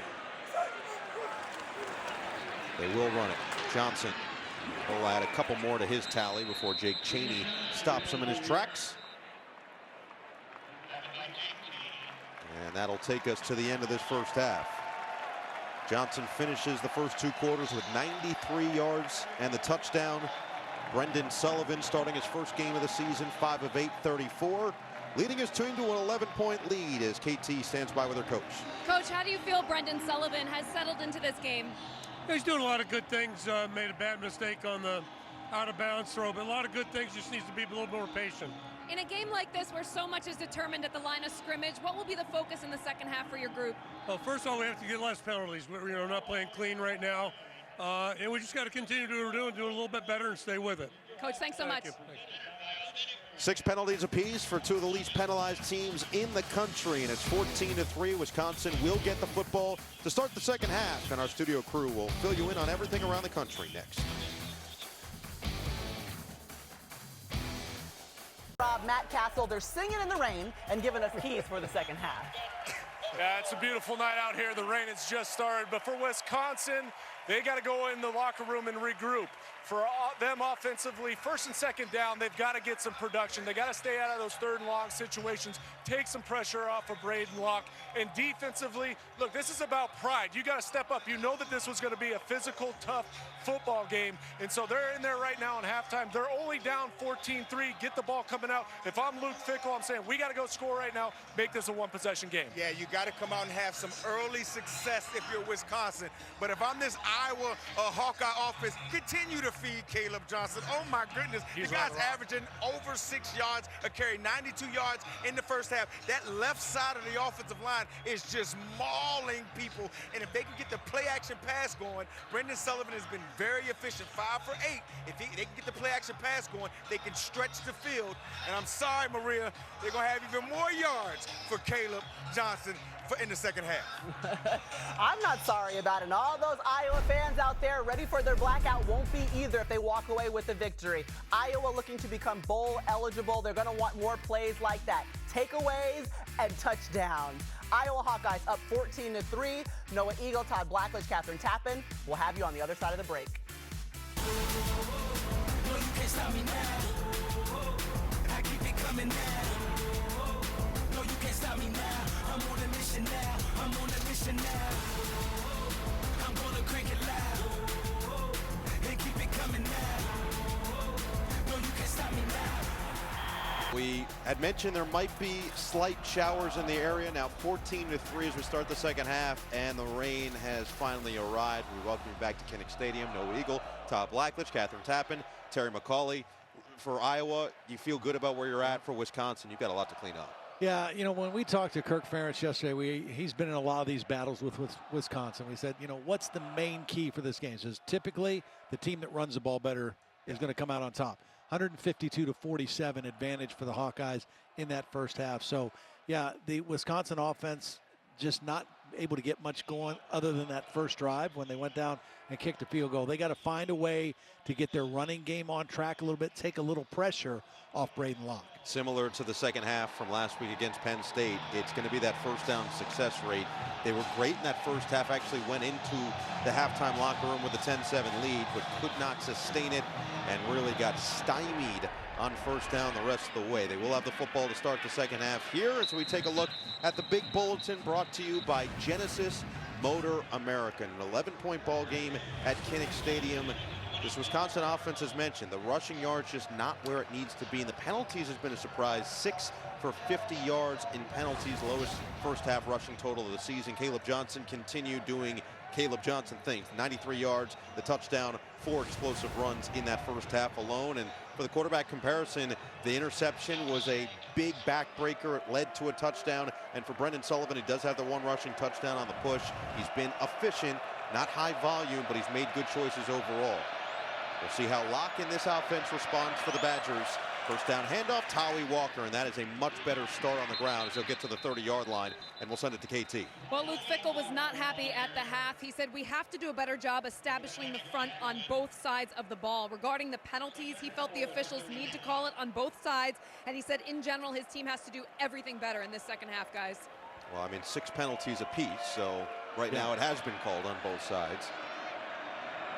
I think the onus is on this offensive line for Wisconsin in the second half. It's got to start with them. Right back to the ground. Walker will surge forward for the first down. And interestingly enough, the new offensive line coach for the Badgers, A.J. Blazik, was a former all-conference center for the Iowa Hawkeyes. So this game is very meaningful to him. And that group did not play as well in the first half as they needed to, but a good start here in the third quarter.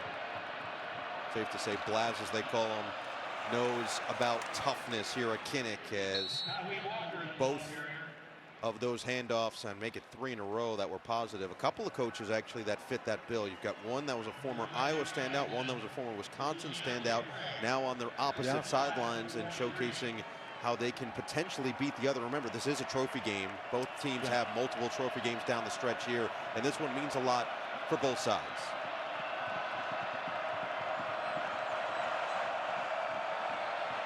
So 2 first down carries that have amassed 9 total yards to start this drive. Keep it on the ground again. Walker looking to cut it to the outside. Higgins was perfectly there. Nick Jackson held that block, strained just enough to get it to the outside and force him back into Higgins. Well, watch Jackson set the edge. He forces it back inside to his buddy, and that's teamwork. That's working to doing your job. Jackson sets the edge, forces the ball carrier back inside, and then Higgins is there for the tackle. Still a lot more manageable now on 3rd down and 4.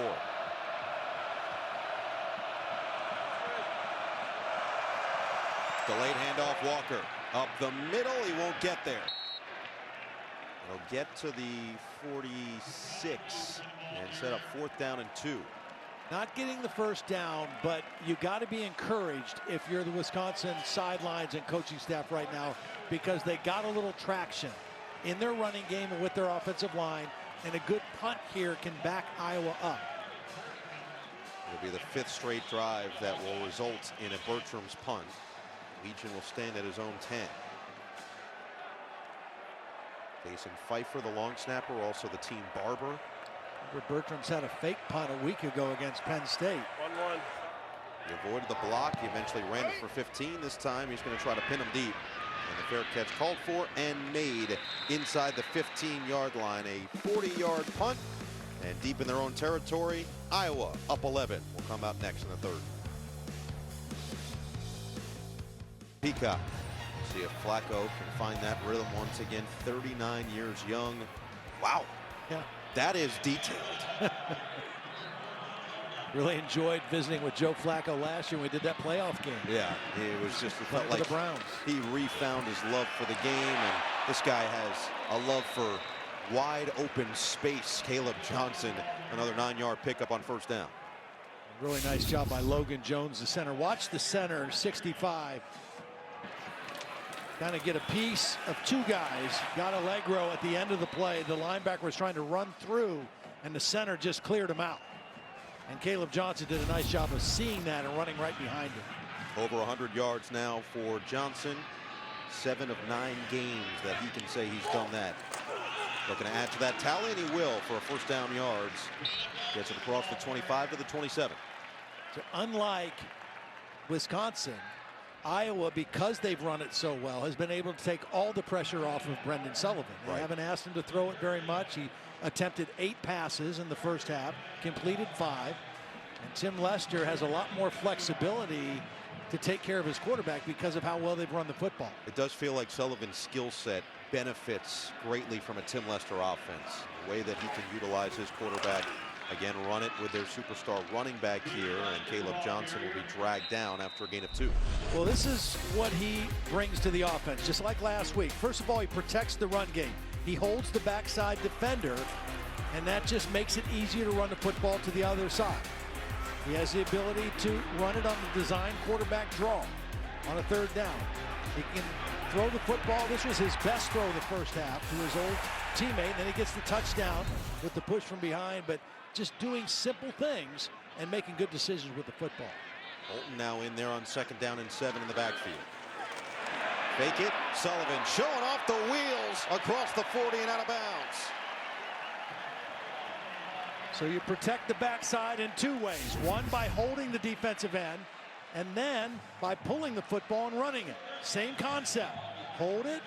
Now, he knows he's got speed to beat him to the corner. And he easily beats the linebacker, Aaron Witt, for a nice gain. Witt's kind of caught in no man's land there. Too far inside and can't recover to make a play.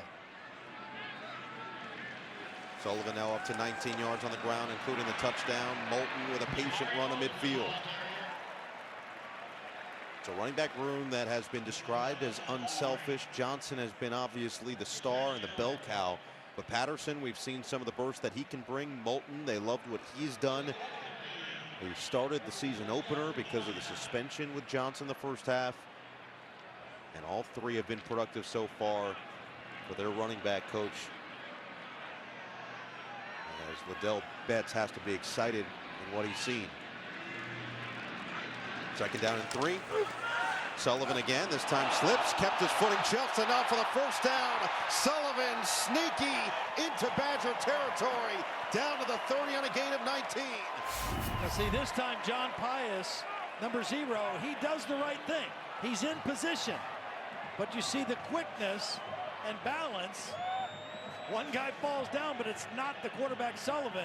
He cuts it inside, and another positive gain. That time, Pius was in good position to make the right play, and Sullivan just out-juked him and made a positive run.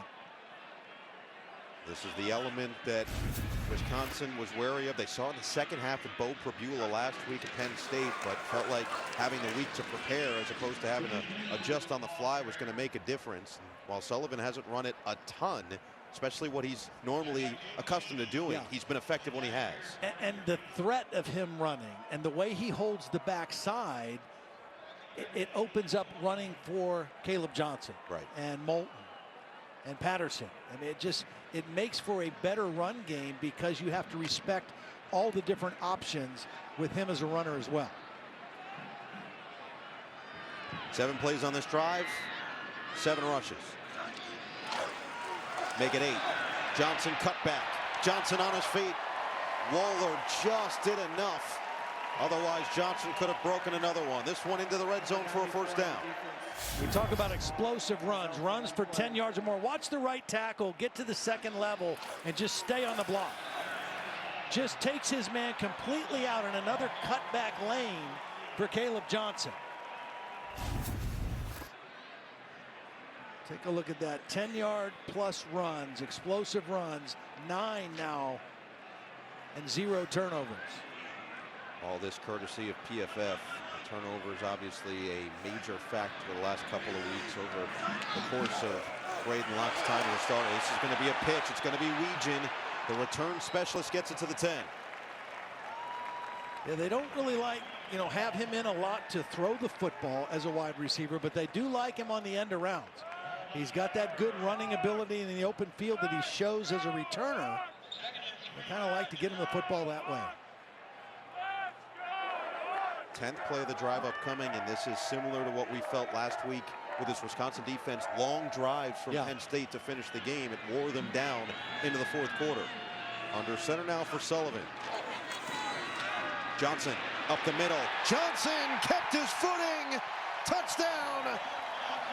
Caleb, the killer, finishes the drive in style.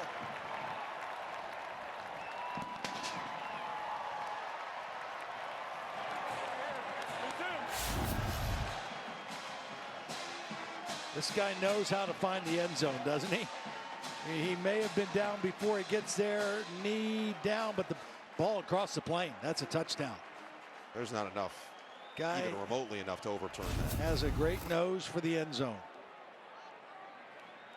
So now all by himself in 2nd place, single season rushing touchdowns, is 18th of the year. And his remarkable season continues. It has been confirmed on the field. Stevens to add the extra point.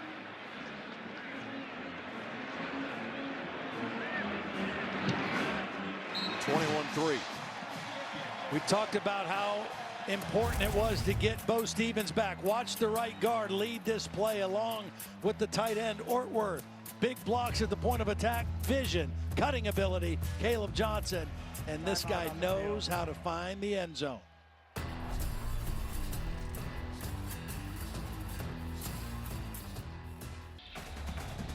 Big Ten Saturday Night is brought to you by State Farm. Like a good neighbor, State Farm is there. By Xfinity, stream sports with Xfinity because it's only live once. And by Modelo, the reward for full-time fans. Well, Todd, I love this. Last night, Iowa's team managers defeated Wisconsin's team managers 32-6 in the battle for the rusty toolbox. There it is. Iowa's won the last 5 matchups. They've been doing this every year since '91. Yeah. It is awesome. Yeah, it really is. And both squads take it very seriously. There's been some controversy whether Iowa is recruiting student managers that were excellent high school players. Yeah, to be determined as we go back to another game break. Jordan Cornette. SMU leading Pitt 21-3 late second quarter. 3rd and goal, and it's Kevin Jennings buying time. He finds Rashard Smith for the 3-yard touchdown. A commanding 28-3 lead for SMU. Wow. New look ACC, making some noise. Brett Lashley is an excellent offensive football coach. I think I heard Nick Saban on game day say that might be the most underrated player in college football. That quarterback, he's off to a great night tonight. I believe he went with SMU as well. All right, Wisconsin with 6:24 left in the 3rd. They need something badly positive on this drive. Scored the 3 points on their opening drive. It has been stagnant since. And it's Dupree, the true freshman, who breaks free and gains 10. Good job. Well, even though you're down 18, I mean, you just can't get into a throw every down mode. You still have to try to run the football, utilize your veteran offensive line. And that's a good start on 1st down. Battle for the Heartland Trophy. Iowa has retained it consistently over the last couple of seasons. Wisconsin would badly like it back. Another gain there for Dupree, this time on the catch. And dip down, picks up a couple. They've really liked Dupree.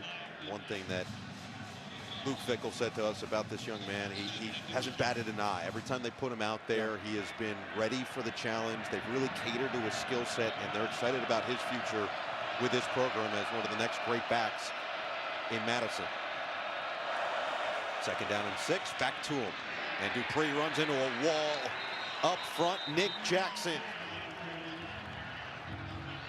One of the all-time leaders in tackles in FBS history. Shows you why. Yeah, you're going to see him show up. Just kind of finds the ball carrier, number 10, slips the block of the center, Renfro, and is there to wrap him up.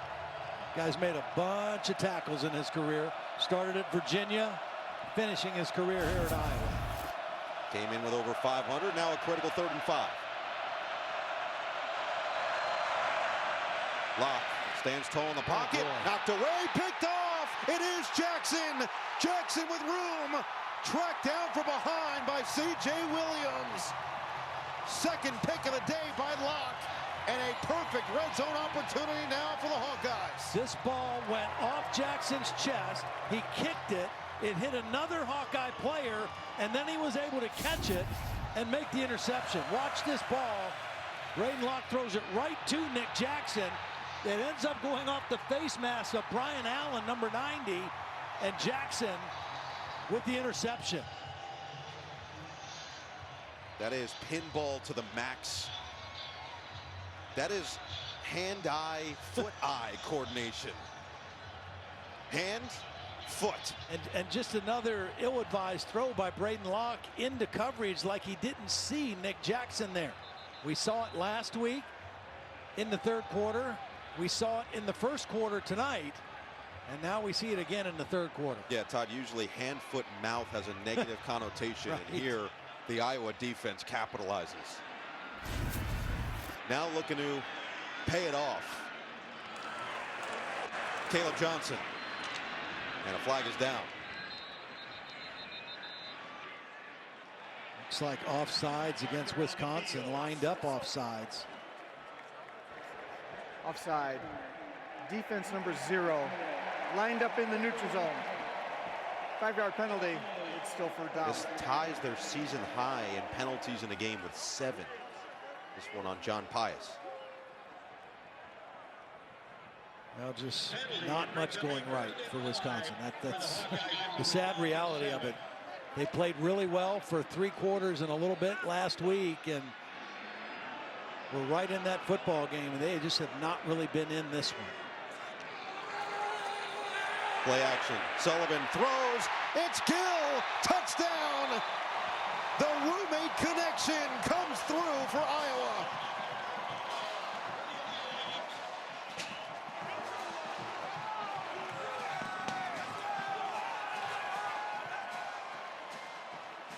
Well, this is a really nice play design by Tim Lester, the offensive coordinator. Watch, Gill comes in motion like he's coming across, and he's going to slip right back out. Tight end will release, gets him a little screen, and it's an easy throw and catch from one Northwestern former player to the other. Nice design. The motion took his defender inside. That was Ricardo Hallman, number 2. And then the little screen from the tight end. It is all Iowa.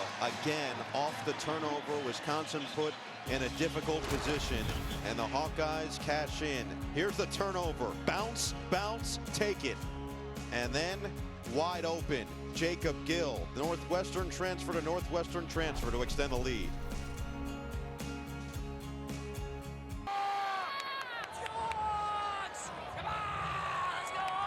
A look at the United Cam here at Kinnick, 28-3. The hometown Iowa Hawkeyes looking to finish this season strong. They've got an experienced defense that knows the urgency of this final month of the season, and they certainly have some experience now on the offensive end with some transfers. Sullivan to Gill have roomed together since they enrolled early at Northwestern years ago, and Nick Jackson, another grad.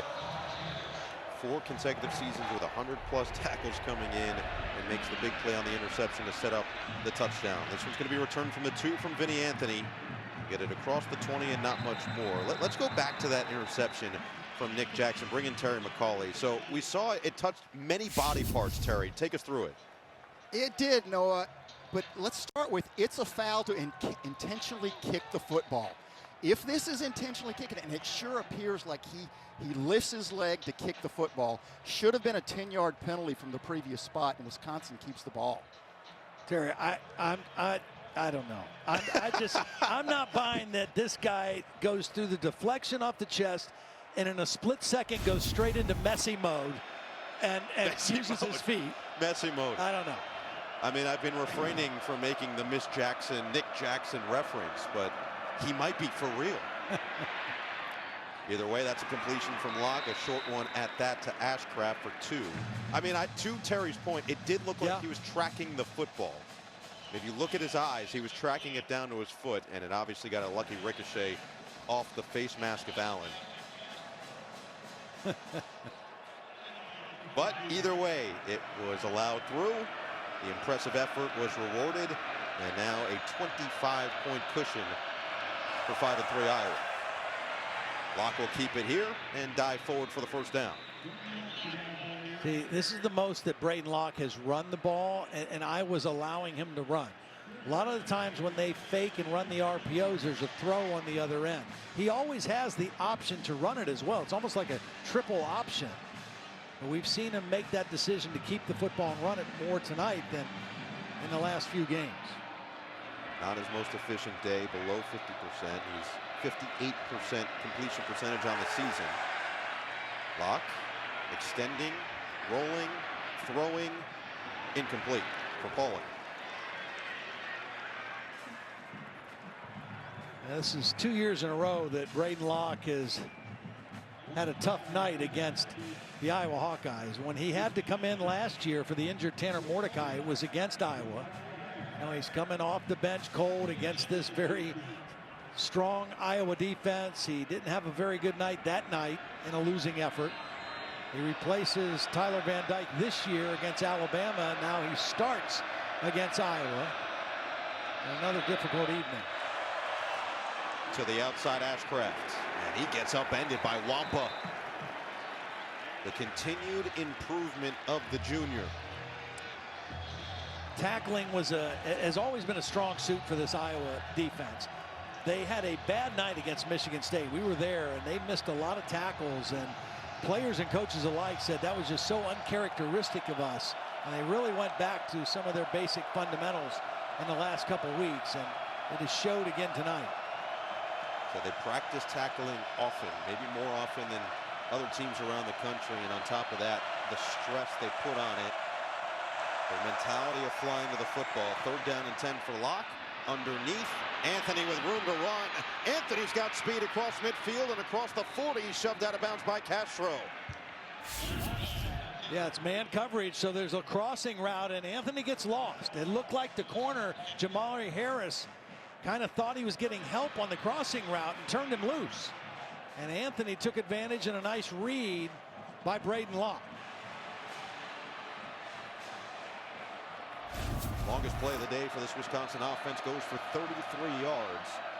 Sets him up at the 35. Play action over the middle. It's right back to Anthony and gets it inside the red zone. Again, the line's blocking run. The quarterback is reading if there's too many people. Now these guys are inside. He throws the football.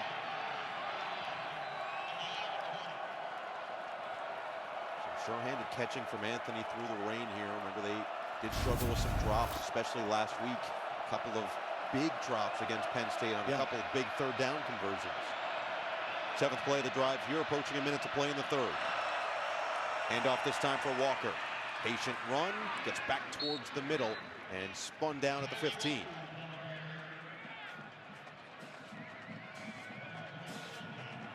Another tough day for Walker so far. 14 carries, 52 yards. Had a couple of 100-yard games before Penn State last week. Did score a touchdown last week. His 9th touchdown in 5 games.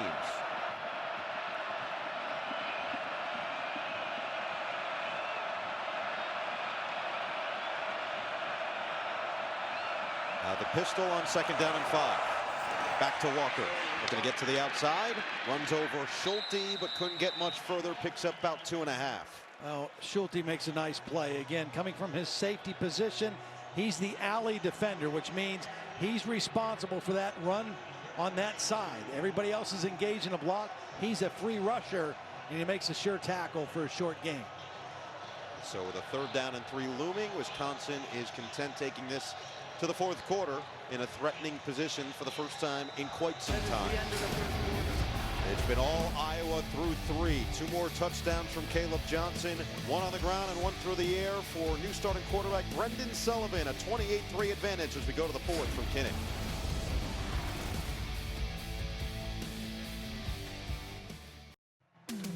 Aerial coverage brought to you by the Ford Power Promise. I mean, if you're missing baseball, look at that field. That is pristine over there with the Hawkeye in center. Let's look at some practice fields. Rain coming down here in Iowa City. This has been the entire 2nd half so far. Pretty consistent, nothing crazy, but certainly heavy enough to impact some things. But the fans remain on this blackout. And now the start of the 4th quarter with Wisconsin threatening the end zone for the first time in a while. Handoff for Tolly Walker, gets spun down in the backfield. The penetration from Kyler Fisher. 4th down. What a play by Fisher. Here he is right here. Watch him scrape, see a crease, and then make a shot at the back. Reads it, finds a hole, tackle for a loss behind the line of scrimmage. Fisher is the other linebacker. We talk so much about Jackson and Higgins. Fisher is that 3rd linebacker. Doesn't play all the time because a lot of times they're in a nickel defense with 5 defensive backs, but very effective run player as well. Sets up 4th down and 4. Wisconsin 9 for 14 on 4th down this season. Locke rolls, throws, end zone, caught. C.J. Williams, touchdown, Wisconsin. A really nice route by C.J. Williams. He turned the corner, Jamari Harris, completely around. Watch this route. Watch Williams right here take Harris all the way in the end zone and then turn him completely around. And once he turned his head like that, he was beat. And Locke is able to find him and deliver the football. A much-needed touchdown on a 4th down play. Well done by the Wisconsin Badgers. Extra point to bring this to an 18-point game for Vacos. Knocked through that field goal on the opening drive, makes it 28-10, and if nothing else, brings a little bit of positivity back to that Wisconsin sideline. Nice throw, nice catch from Locke. Yeah, it really was. Did a good job of extending the play, finding his receiver, delivering the strike. Tremendous route by Williams as well.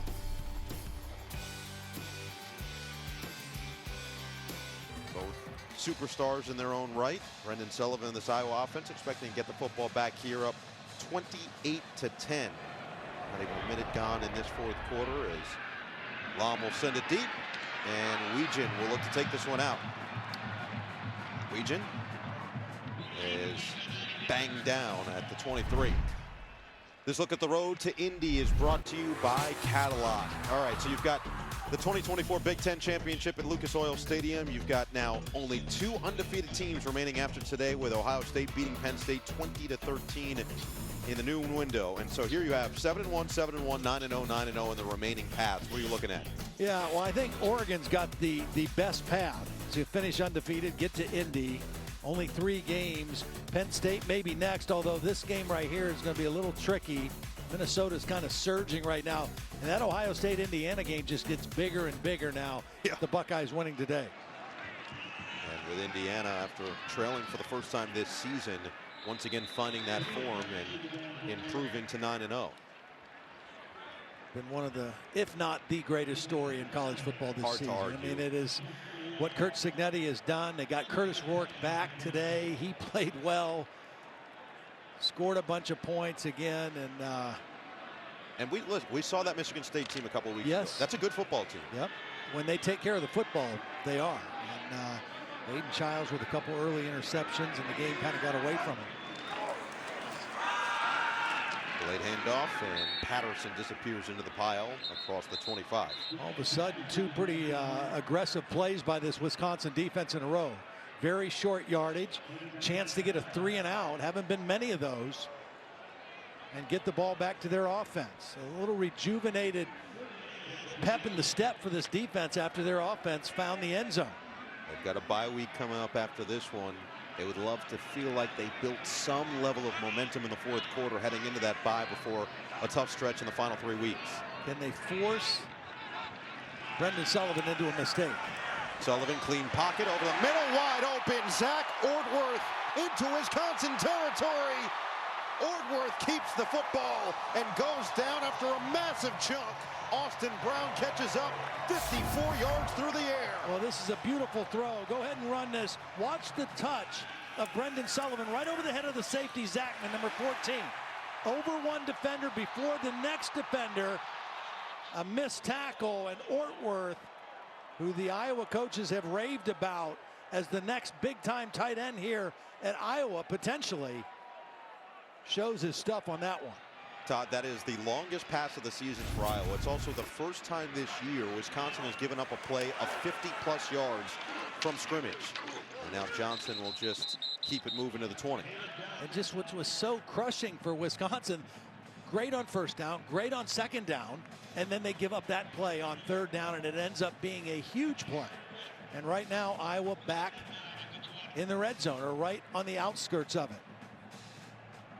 Ortworth, they have so much excitement for what he's going to be moving forward with this program. A sophomore playing today because of the injuries to Lachey and Ostrenga. We've got Johnny Pascuzzi in there a bit as well. And Brendan Sullivan making his first start now. 93 yards through the air in the touchdown. He's also run it for 38 and a score. Now looking for more on the ground. Sullivan squeezing through, and he's in. Touchdown, Iowa. Sullivan can do no wrong at Kinnick.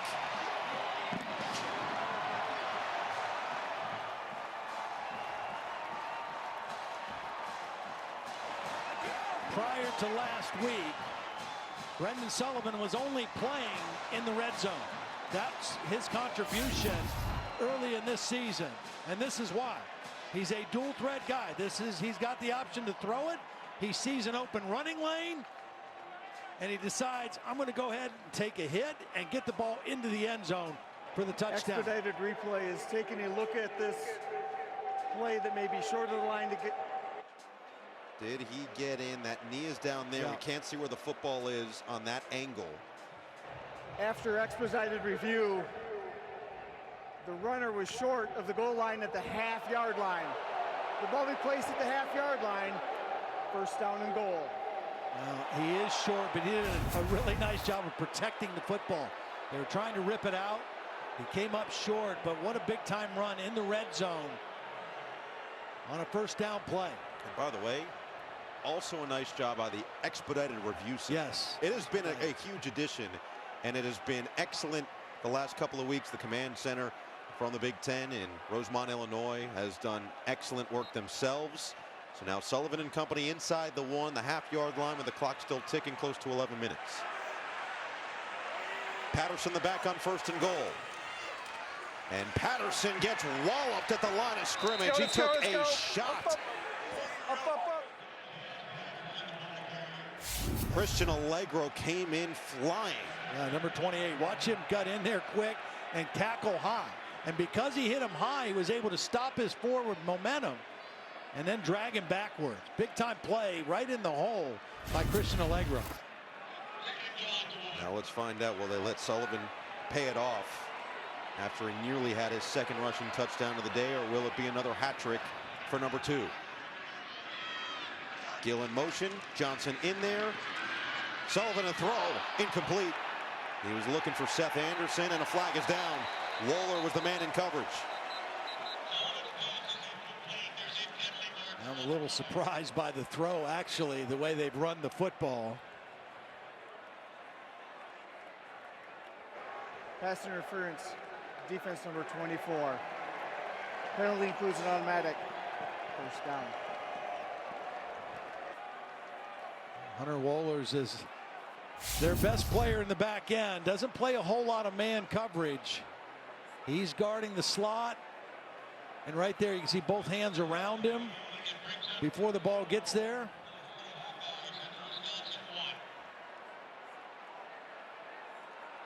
I guarantee you they won't be throwing on this one. I feel like it's a pretty safe bet.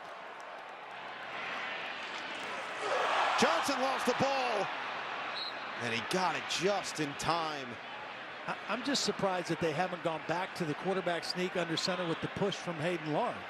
They were on the 1-yard line, and every play this drive inside the 5 has been out of the shotgun. This was bobbled from the beginning. Yep, maybe the rain.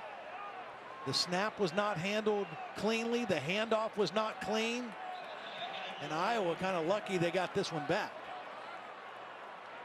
Heads up play by Johnson, and now here come the extra linemen, including Cade Pieper. Ortworth at the end. Play clock under 5. Johnson up the middle. Too easy for number 2. His 3rd touchdown of the night.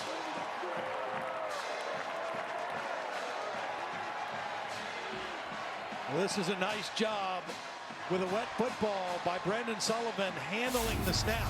Watch, Logan Jones, the center, he's blocking this way, and this snap is going to come to the left.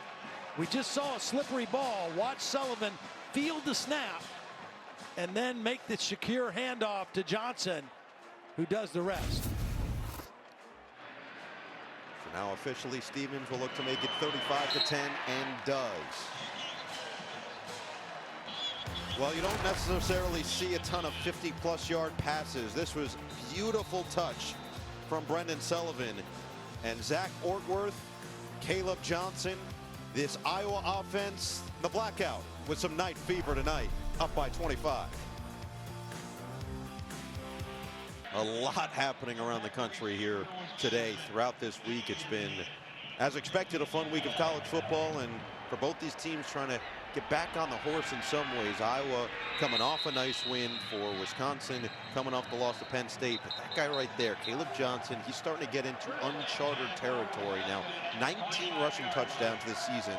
3rd game with a hat trick this year, only one behind Sean Green for the single season record. Yeah, and he came off the field and he was hugging each one of those offensive linemen. I mean, he has so much respect for them and appreciation for them, and they love blocking for him because this guy is always a big play away, you know, and he if he gets to second level, he's got the speed to turn it into a huge play, and he knows how to find the end zone.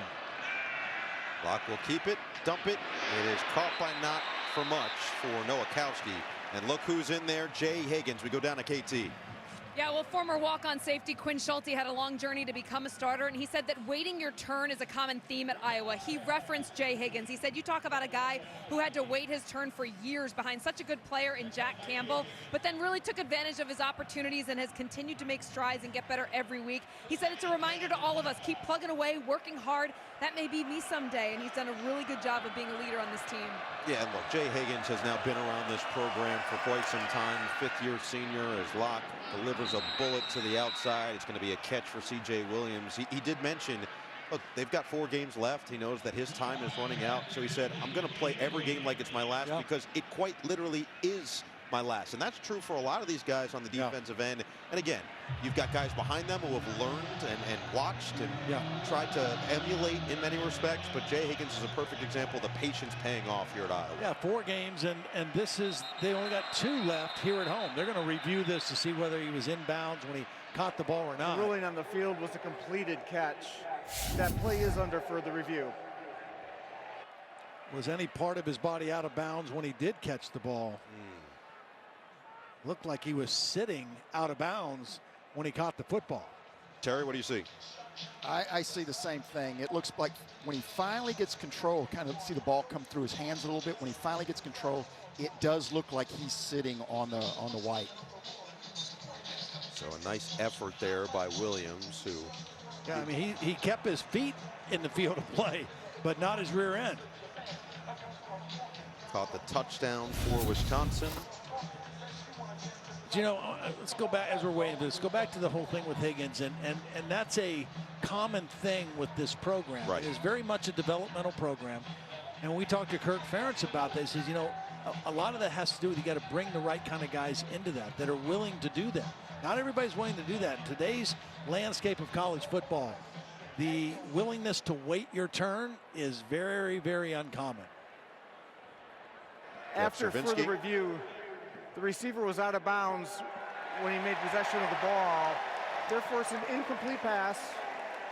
The ball be placed back at the 26-yard line where it'll be 3rd down. Todd, to your point, so many people around the country have so much respect for what Kirk Ferentz has done now, over 200 wins at this program.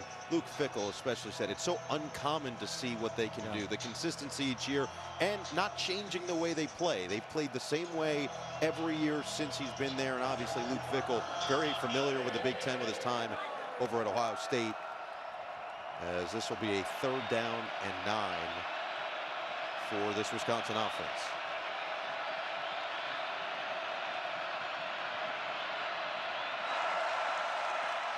Locke with time, delivers nearly his 3rd pick. Jermari Harris got both hands on it. See, Jermari Harris didn't even worry about the underneath route. He's just going to fall underneath the corner. It's zone, but he knows the quarterback's going for a big chunk, so he drops underneath it and almost comes up with the interception. Really, even though they're down big on the scoreboard, that's a play where Braden Locke should have thrown to the underneath receiver because he was open. So another punt for Atticus Bertrams, his 6th punt of the night. And Legion standing at his own 30, ready for it. Lefty will send it away. And the fair catch made at the 35. More sure hands from the walk-on.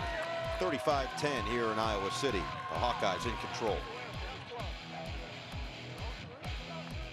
It just seems like it's craziness right now happening around the country.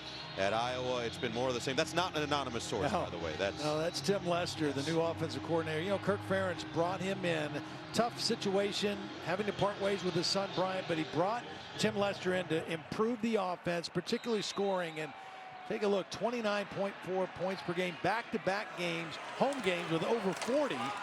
and sitting at 35 tonight. Kamari Moulton stumbles forward across midfield into Badger territory. Another productive run. And this run game is for real, and it starts up front. This offensive line working in concert. The backs doing a nice job of just, when you run zone like that, this play can hit anywhere. It can hit front side, back side. The back is on a certain track, but his eyes are reading where the opening is. And when the line comes off like that and gets to the second level, it opens up nice creases for these backs. 282 on the ground so far. Moulton now up to 60 on just 4 carries. Right back to him. And Moulton gets flipped up at the 45-yard line. You know, this was an offense that was last in FBS in yards per game last year, 234.6. Second to last, as we saw in points per game, at 15.4, and completion percentage at 48.9. And look, this might be Sullivan's first game starting. He obviously came in last week, but all of those numbers uptick right now. He's 7 of 10 passing. They've put up 35 points, and all of those have become from the offensive end. Last week they scored at all 3 facets of the game, and they've run the football as effectively as we've seen throughout this season, as Patterson will now spell Moulton after the 3-yard pickup. And Patterson will do the same. Let's check in with KT. Mason, Richmond told me we're shooting for 250 to 300 yards at some point this season, and they have a lot to thank Caleb Johnson. Richmond said even if we don't do our job, sometimes he can make one guy miss and be able to break for an explosive play. So as an offensive lineman, that's really exciting, knowing that you have a playmaker like that running the ball behind you. They've got depth up there as well, but yeah, it has to help. When you're blocking for a guy like that where you know he can break it, I know you mentioned this earlier, TB, it's somebody that you feel his presence as he runs past. Right now they're feeling the presence of anybody who's a ball carrier, as Patterson is going to sneak through for the first down. I mean, look, when you look at their offensive numbers this year, their passing offense is still way down, probably triple digits in all of college football, but it doesn't matter. That's not what they want to do. They want to do what they need to do to win, and they want to run first and foremost. So in today's game, 46 runs, 10 passes. They didn't have to throw more. They didn't have to ask Brendan Sullivan to do more. Maybe in another game they might have to, but they've been able to run the football at will tonight against a very solid Wisconsin defense.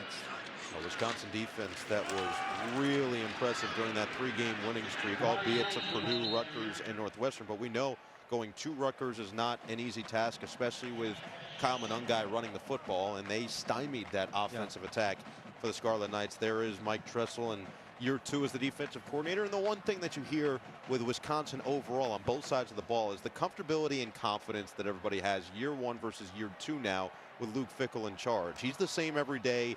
He is going to be intense, but there is this level of, hey, we're improving, we're climbing that ladder, and Hunter Waller's very blunt. He's very direct with his team and with the media.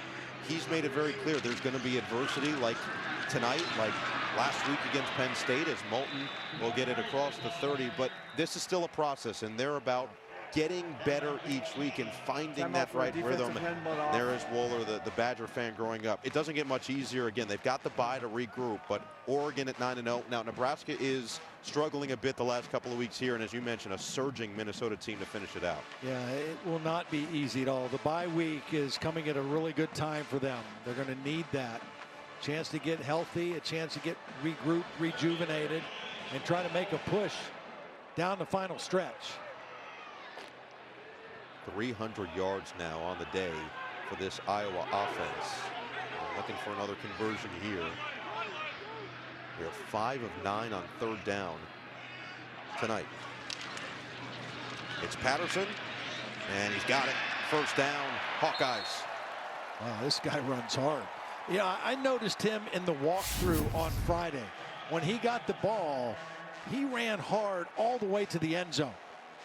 Didn't know how many carries he would get tonight, but he is trying to make the most of his carries.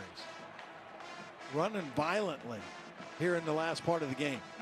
Look, you've got these 2 other backs. Caleb Johnson has been the guy again with 25 carries, 135 yards, and 3 touchdowns. But these 2 other backs, Jazian Patterson is a sophomore, and Kamari Moulton is a redshirt freshman. These are going to be the future pillars of the backfield for Iowa, and we're seeing the type of juice they can provide themselves. Right back to Patterson, And he'll keep the legs churning where he's greeted by Allegro. And right now, just knowing Kirk Ferentz, I mean, he is not going to do anything crazy here or try, especially to score. He's going to keep running the football. And it's going to be up to Wisconsin to stop them. But if it gets to the point, Kirk Ferentz will take a knee. He won't try to score again to rub it in. But here's Iowa's remaining schedule. They go to the West Coast next week. That's a Friday game, right? They play next Friday. Yes. And then the bye week after that for them. And a couple trophy games to follow. 2nd down and 6, get it across the 15. This is a trophy game in its own right, the Heartland Trophy. Iowa has had the upper hand the last couple of years. They've been playing for the trophy since 2004. Wisconsin 10-8 overall since they've been playing for this brass bull. Yeah. 30 pounds. It is magnificent. We saw it in person yesterday. And Kirk Ferentz says to his team, hey, we don't own this. Nobody owns trophies. Your rent is due each year. And they paid the rent in a big way tonight. Yeah. How about our producer, Matt Marvin, thinking it was a pig? Yeah, he did. Yeah, he did. Yeah. No, the pig is Floyd. That's a trophy game as well. This is a bull. The Heartland Trophy. To be fair, both these teams do have a bunch of trophy games that they play. And I do love that they both display them in different ways. Yeah. For Wisconsin, it's in the locker room. Matt Marvin is now trying to explain why he thinks it was a pig. It does have pig tendencies and qualities, but yes, you take the bull by the horns. White Goodman style. I don't think he's ever been on a farm before. We'll get him on Matt Castle's farm by the end of the year. 2-minute timeout here in the 4th.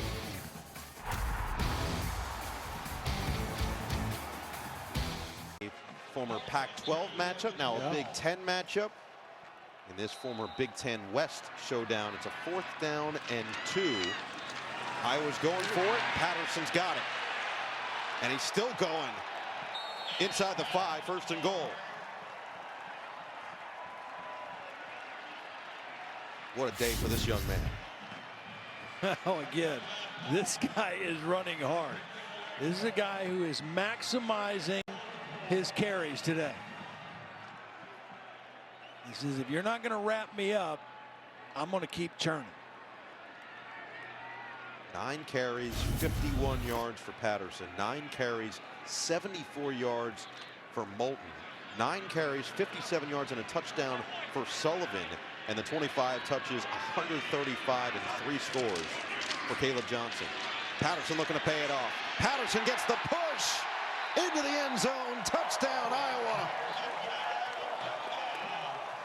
He gets rewarded for his hard running.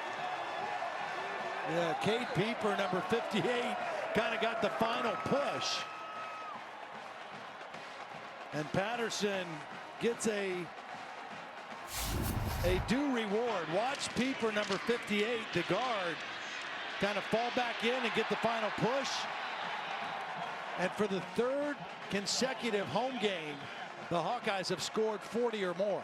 That is pretty remarkable considering where this program was. Wisconsin fans not thrilled with this business trip and sitting here with their sadness in the rain. Ties a Big Ten high of 329 rushing yards. Rutgers did it against Howard to open the season, and now Iowa all over Wisconsin at Kinnick.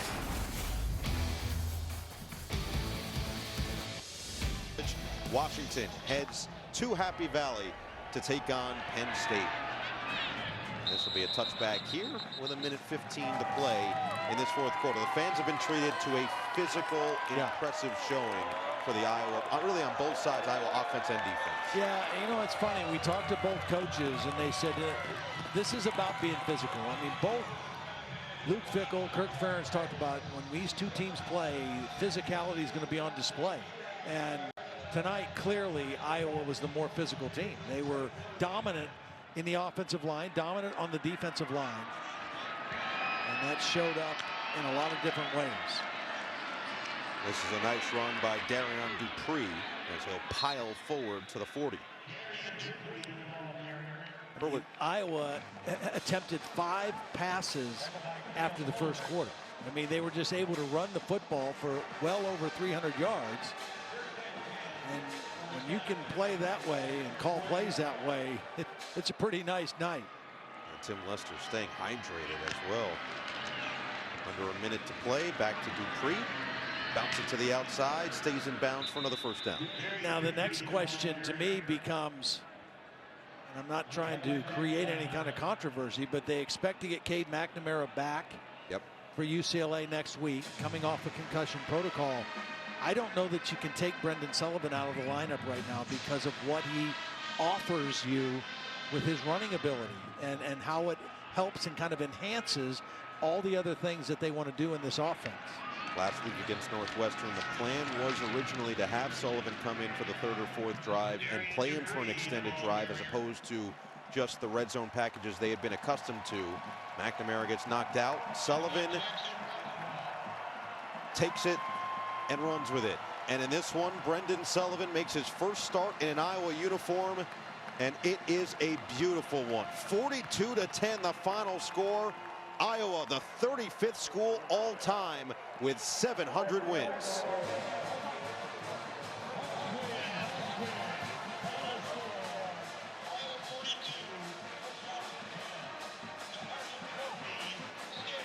Sullivan a star.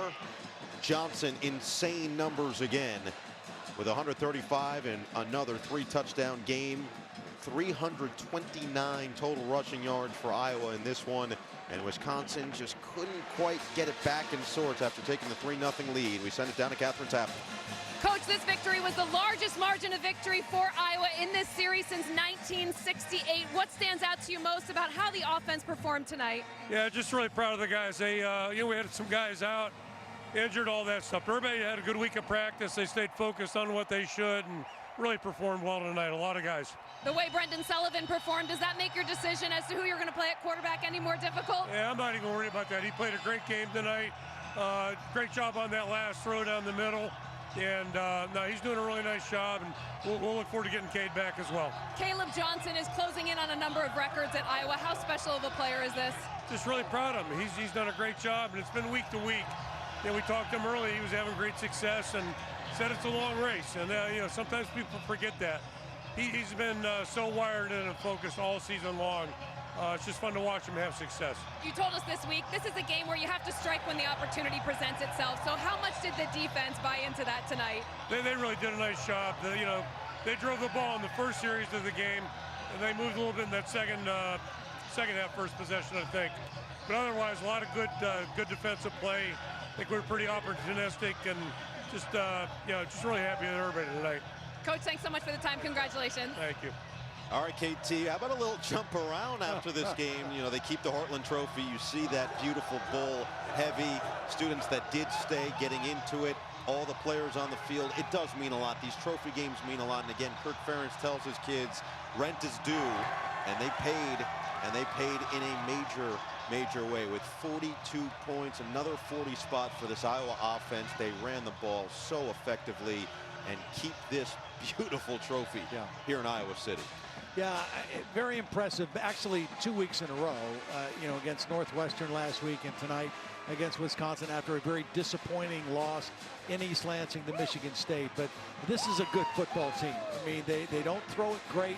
They do run it great, and they continue to play Phil Parker, typical Iowa defense. So I think with that defense can keep them in any game that they have left on their schedule. They set up the offense in the red zone a couple of times, and it led to a couple of Caleb Johnson touchdowns. Who's standing by with KT. Caleb, congratulations. You just had the celebration with the Heartland Trophy. So how satisfying is this victory for you and your teammates tonight? It's awesome, man. Taking them back. I was injured last year a little bit, from Wisconsin and stuff like that. So, I just had to bounce back and, for my team, help my team win. So that's all it is, I'm about to go celebrate. So. Well, they're celebrating with jump around here in the stadium. That's pretty interesting, huh? Yeah, it is. Knowing that that's their thing, so it's kind of like threw me off a little bit. I'm like, dang, we're playing this? So, but, I love these guys, man. We're just going to continue to move forward and focus on UCLA. You're closing in on some significant records here at Iowa. How much is that on the forefront of your mind? It's really not on my mind, to be honest. I just want to keep winning, up to UCLA and stuff like that. So, just focus on, going back to the work one with them and, getting ready for UCLA next week. So. And working with them, you're pointing to your quarterback, Brendan Sullivan. How well did it work tonight between you two? Obviously, he gets the start and does a great job from start to finish for you. It was awesome, man. You know, just him, just coming back, after he was transferred from Northwestern and stuff like that. And, just him developing and always working hard off the field and on the field. So, I just give massive respect to him. He always working hard, even when he's not, starting and stuff. He always working hard. So that's mad respect for him and mad respect for Nick. So, Caleb, thanks so much. Congratulations. Thank you so much. Very excited, Caleb Johnson, after another 3-touchdown performance. I think the biggest thing he just said right there was about Brendan Sullivan. And Brendan Sullivan has admitted he prepares every week like he's going to be the starter anyway. But you could feel that respect from the rest of his team and how excited they were for the way he played tonight. Yeah, I think when he came in last week, he immediately brought some new energy, some new juice to the offense and to the whole team. And then he carried that forward this week as the starter, both not just tonight, but even during the week of practice. He had a little bit more swagger, had that confidence. I mean, he's a kid who just likes to play the game, likes to play with a chip on his shoulder, and I thought he played an outstanding game tonight. Really, the only bad play he made was the intentional grounding, which could have been a lot worse. But everything else he did really well. And again, I just think what he brings to the offense, not just from his leadership energy, but also as a run threat, it opens things up for Caleb Johnson and the rest of this Iowa offensive attack. Nearly unblemished day from Brendan Sullivan in his first start with Iowa. Let's hear from him with KT. Brendan, congratulations. From start to finish now, you led this team to a victory. What stands out to you most? Just the fight we have in our team. And we had a good week of practice. And the fight we had, that was one of the first games I think we played all 4 quarters. And so it's just really good to feel how that is, playing all 4 quarters and just dominating the game. And you had the fan support as well. I see you making eye contact with a number of the fans there in the stands. How much fun is it to play in a game like this, especially when you have a running back like Caleb Johnson? It makes it so much easier for me. Being able to read things out, knowing I got him next to me, it just makes the game so much easier, and it's just a lot of fun playing with him. You told us yesterday you like to have contact out there to really feel settled in the game. So at what point in this game did you finally feel like you were settled in? The second play I got hit as I threw. So that kind of I felt it and I was like, all right, let's go. It's time to roll. Congratulations, Brendan. Good luck the rest of the way. Thank you. I appreciate it. Noah? RKT, Brendan Sullivan, pleased with his own performance. His teammates thrilled for him. The Heartland Trophy stays here in Iowa City. 42-10, your final score here from Kinnick Stadium.